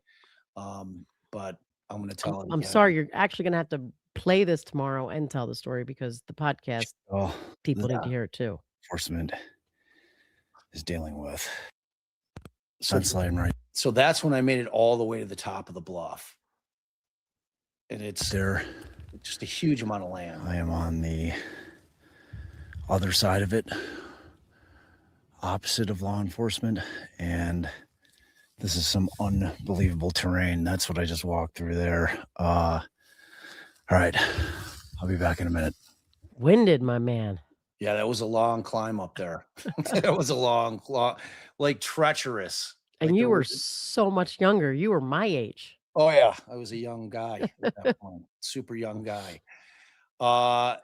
Yeah, that whole first trip was insane. But the story really just gets crazier and crazier, and it gets just weirder. It gets weirder as we go along. Up until the point where I'm like literally in the middle of going back down there again, even though the doc is done. Because the documentary, 3 45-minute episodes just scratches the surface. And So really, when you watch the doc and they go on and do their next dig, still don't find anything, I text Paul after the fact and I'm like, "Are you guys planning on doing a season 2?" He's like, "No, we're not planning on doing anything at this point." Because the way that streaming companies work is they'll never pay for it again. Like when they went down and got a Al Capone vault thing where they did the digging and they were convinced they were digging in the right area and came up with nothing, they're not going to pay for it again. So that's it. So it's now fallen into private hands again. And I saw that somebody had asked if, yeah, like any boots on the ground stuff, we're out of pocket. Like, and that was before YouTube. So like with Spencer, you guys were so kind for our first trip down there. You guys donated a huge amount of money that really helped with that trip. But like back then, I had no way to generate income and I wasn't even making money on TikTok at all. So yeah, still everything. don't make money. I don't even know how you make money on TikTok, but Yeah, we still so don't. Tiff says, Allie, did you make Bob carry an Apple tag in his pocket? I sure as shit should have. Yeah. Lucy and I could have been following you to get you because I think she has like coordinates somewhere. I don't know. She Tiff, does. it all happened so fast. I had no idea he would be so like rural and Yeah, at that's the risk. reference. Runs with dogs, the Geraldo Rivera thing that was like they promoted for 2 weeks, this big giant production, and they finally are getting into his vault, and all they find is like an empty wine bottle. I'm like, But it drew the audience, even though there was no big payoff. It still drew the audience. I'm like, that's what Yeah. you did it for. You still got your audience. What Right. do you care? You know, it's like, Yeah, but you get a bunch of pissed off people at the end, though. Like, oh, god damn it. What the yeah, hell? I Watch didn't this know whole that at thing. There was the nothing in time. the damn vault. Yeah, I didn't know that at the time, Megan. What? She saw someone. Oh, I thought it said someone donated $1,000 to you. I was like, damn, That get would have back been on awesome. that. That would have Get been back on awesome. that TikTok. Yeah, I gotta like Shake your money maker. Yeah, that's like Aiden level grifting, like pro grifting. I haven't taken the advanced Aiden Kearney or Carney like courses at his grifting school of grifting. Like I need to though. The guy's the master. All right, so I think that'll do it. Puts in the work. Unless there's any other questions that I saw that were towards the bottom. I don't Oh, think. I put up this one. Sharon was saying, is anyone else talking about this on YouTube? I mean, I don't think so, but I definitely don't know what's on YouTube. Yeah, I don't know. I don't think anybody has. I mean, nobody had the access that I had. You know, it's kind of like with every case I'm involved with, I get access that other people just don't have. It's like I'm pretty plugged in. He's Like, pretty plugged in, I'm people. pretty plugged in. Like you know, my man, he's somebody. I get plugged in on cases, plugged you in. know, especially if it's a case where there's defense attorneys involved. They happen Right, to or love we're our channel. following it. Yeah. So Amanda asks, Richard Allen question: if the oral argument is sooner than we expected, as it is that a good thing? I think so. I think it's a good thing. Maybe. Like, I mean- don't think it's that much sooner. Like, they requested it. They went to the. Yeah, but when Osbrook was given time frames, he did have it a lot later, possibly later into oral argument, or maybe it wasn't oral argument, maybe it was answer into the.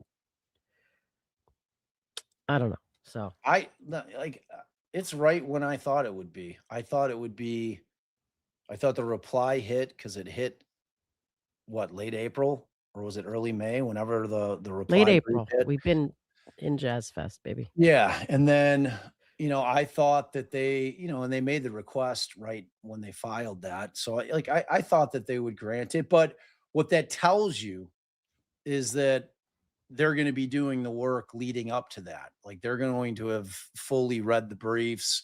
They're going to have their questions ready to go.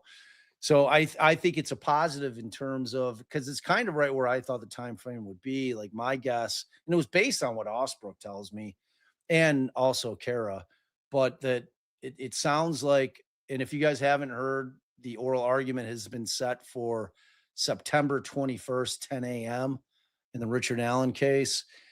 And, once that takes place, all that's left is to write the opinion, so, and that could take a few months. Which could take a while. Yeah. Yeah. And Bob's planning on being there in person, so you'll all be stuck with me. Yeah. And I looked up the panel for the appellate court, 2 former prosecutors. There's two female judges, and there's 1 male judge. 1 female, 1 male were former prosecutors, so they took the prosecutor track, which I don't love. And then there's As do the most, third lawyer. Like, I wasn't seeing that she had done like a ton of criminal lawyering at all, either way, but I was happy that she wasn't a former prosecutor. Like, I wouldn't have loved having 3 former prosecutors as, the full panel. So we'll see how it plays out. But I'm anxious for the arguments to take place and for that thing to move forward. Like, I'm kind of with Osbrook on it. I don't know that it has any legs at the appellate court level, but I think that at the Indiana Supreme Court level, if they take it, and Michael's pretty convinced that they will, if it's upheld, meaning the conviction by the appellate court, he thinks that the Indiana Supreme Court will take it. And that's where I think, frankly, that it will have some real legs up there. So we'll see. We'll see how it plays out. And I hope Michael and I are dead wrong on the appellate, because I think there's great issues there. I really do. So Yeah, I think there's issues with legs. Mark Cunningham, member for 6 months. Thanks for your continued support. Continued support. Hi guys, loving this. Also, Bears, Patriots might go. Babe, that's definitely a response that you're supposed to make there. also Bears Pats. Oh yeah, that's at home. That's week 7, right? I think it's a Thursday night game. I saw, Mark. Well, if you come in, let me know, man. Let me know. You can come to our tailgate, assuming that we're sometimes we don't do He'll nighttime. hide from you, don't worry. Oh yeah, I'll hide. Big hiding. Let me know where you're at so I can hide. Oh yeah, I have a terrible signal. No, Bob's actually good with that. I'd definitely be hiding. I'd be like, No, "Oh yeah, I I'm would I'm not be I'm hiding. over here by this purple car. Don't you see me?" All right, so a couple of last announcements. Tomorrow, keep an eye out on your notifications to see whether or not Austin Drummond is actually going to be streamed. If it is, if we can find out that information, we will definitely stream it. If not, we're going to figure out something else to do. Maybe I do part 2 of this. And then additionally, if you guys know or don't know, Ian Runkle's coming in at the end of the month. He's staying with us, and he set up a meetup in the city of Chicago on the 30th at 6 p.m. at the Green Door, which if you Google it, if you're local, we'd love to have you show up. Can hang Ian out might with have to come to the our grandchild's birthday party then. That's the 31st. I Oh, think is he gone already? he's flying out that day. Okay, he's lucky. So Just yeah, missed it. so if you're local or close in proximity, you want to hang out with me and Allie and Ian, come to the Green Door. It's going to start at 6 p.m. and it'll be a lot of fun. Like, those meetups are always great. So I'm looking forward to that. So that'll be a good time. That'll be a good time. So we'd love to see you out there.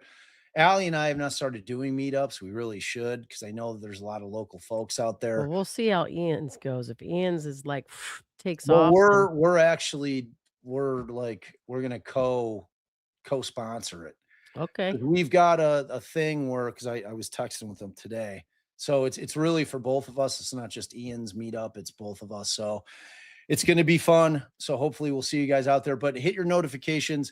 Do us a favor, please. Like, share, subscribe. If you have hype points left, hype this video when the live ends. That helps get it out there. They have a whole chart on most hype videos. It gets it out into the algorithm. That is a way that you can help our show without donating, without having to spend any money. And it's really, really helpful to us. It helps us grow the channel. So we're really, really looking to you guys to help us continue to grow, because you guys are the backbone. Our community is the backbone of this thing. So spread it to all your friends and all your neighbors, because mods, we love you so very much. And without you guys, I'd just be an old man. Sitting around talking to his wife. Boop. Love you guys.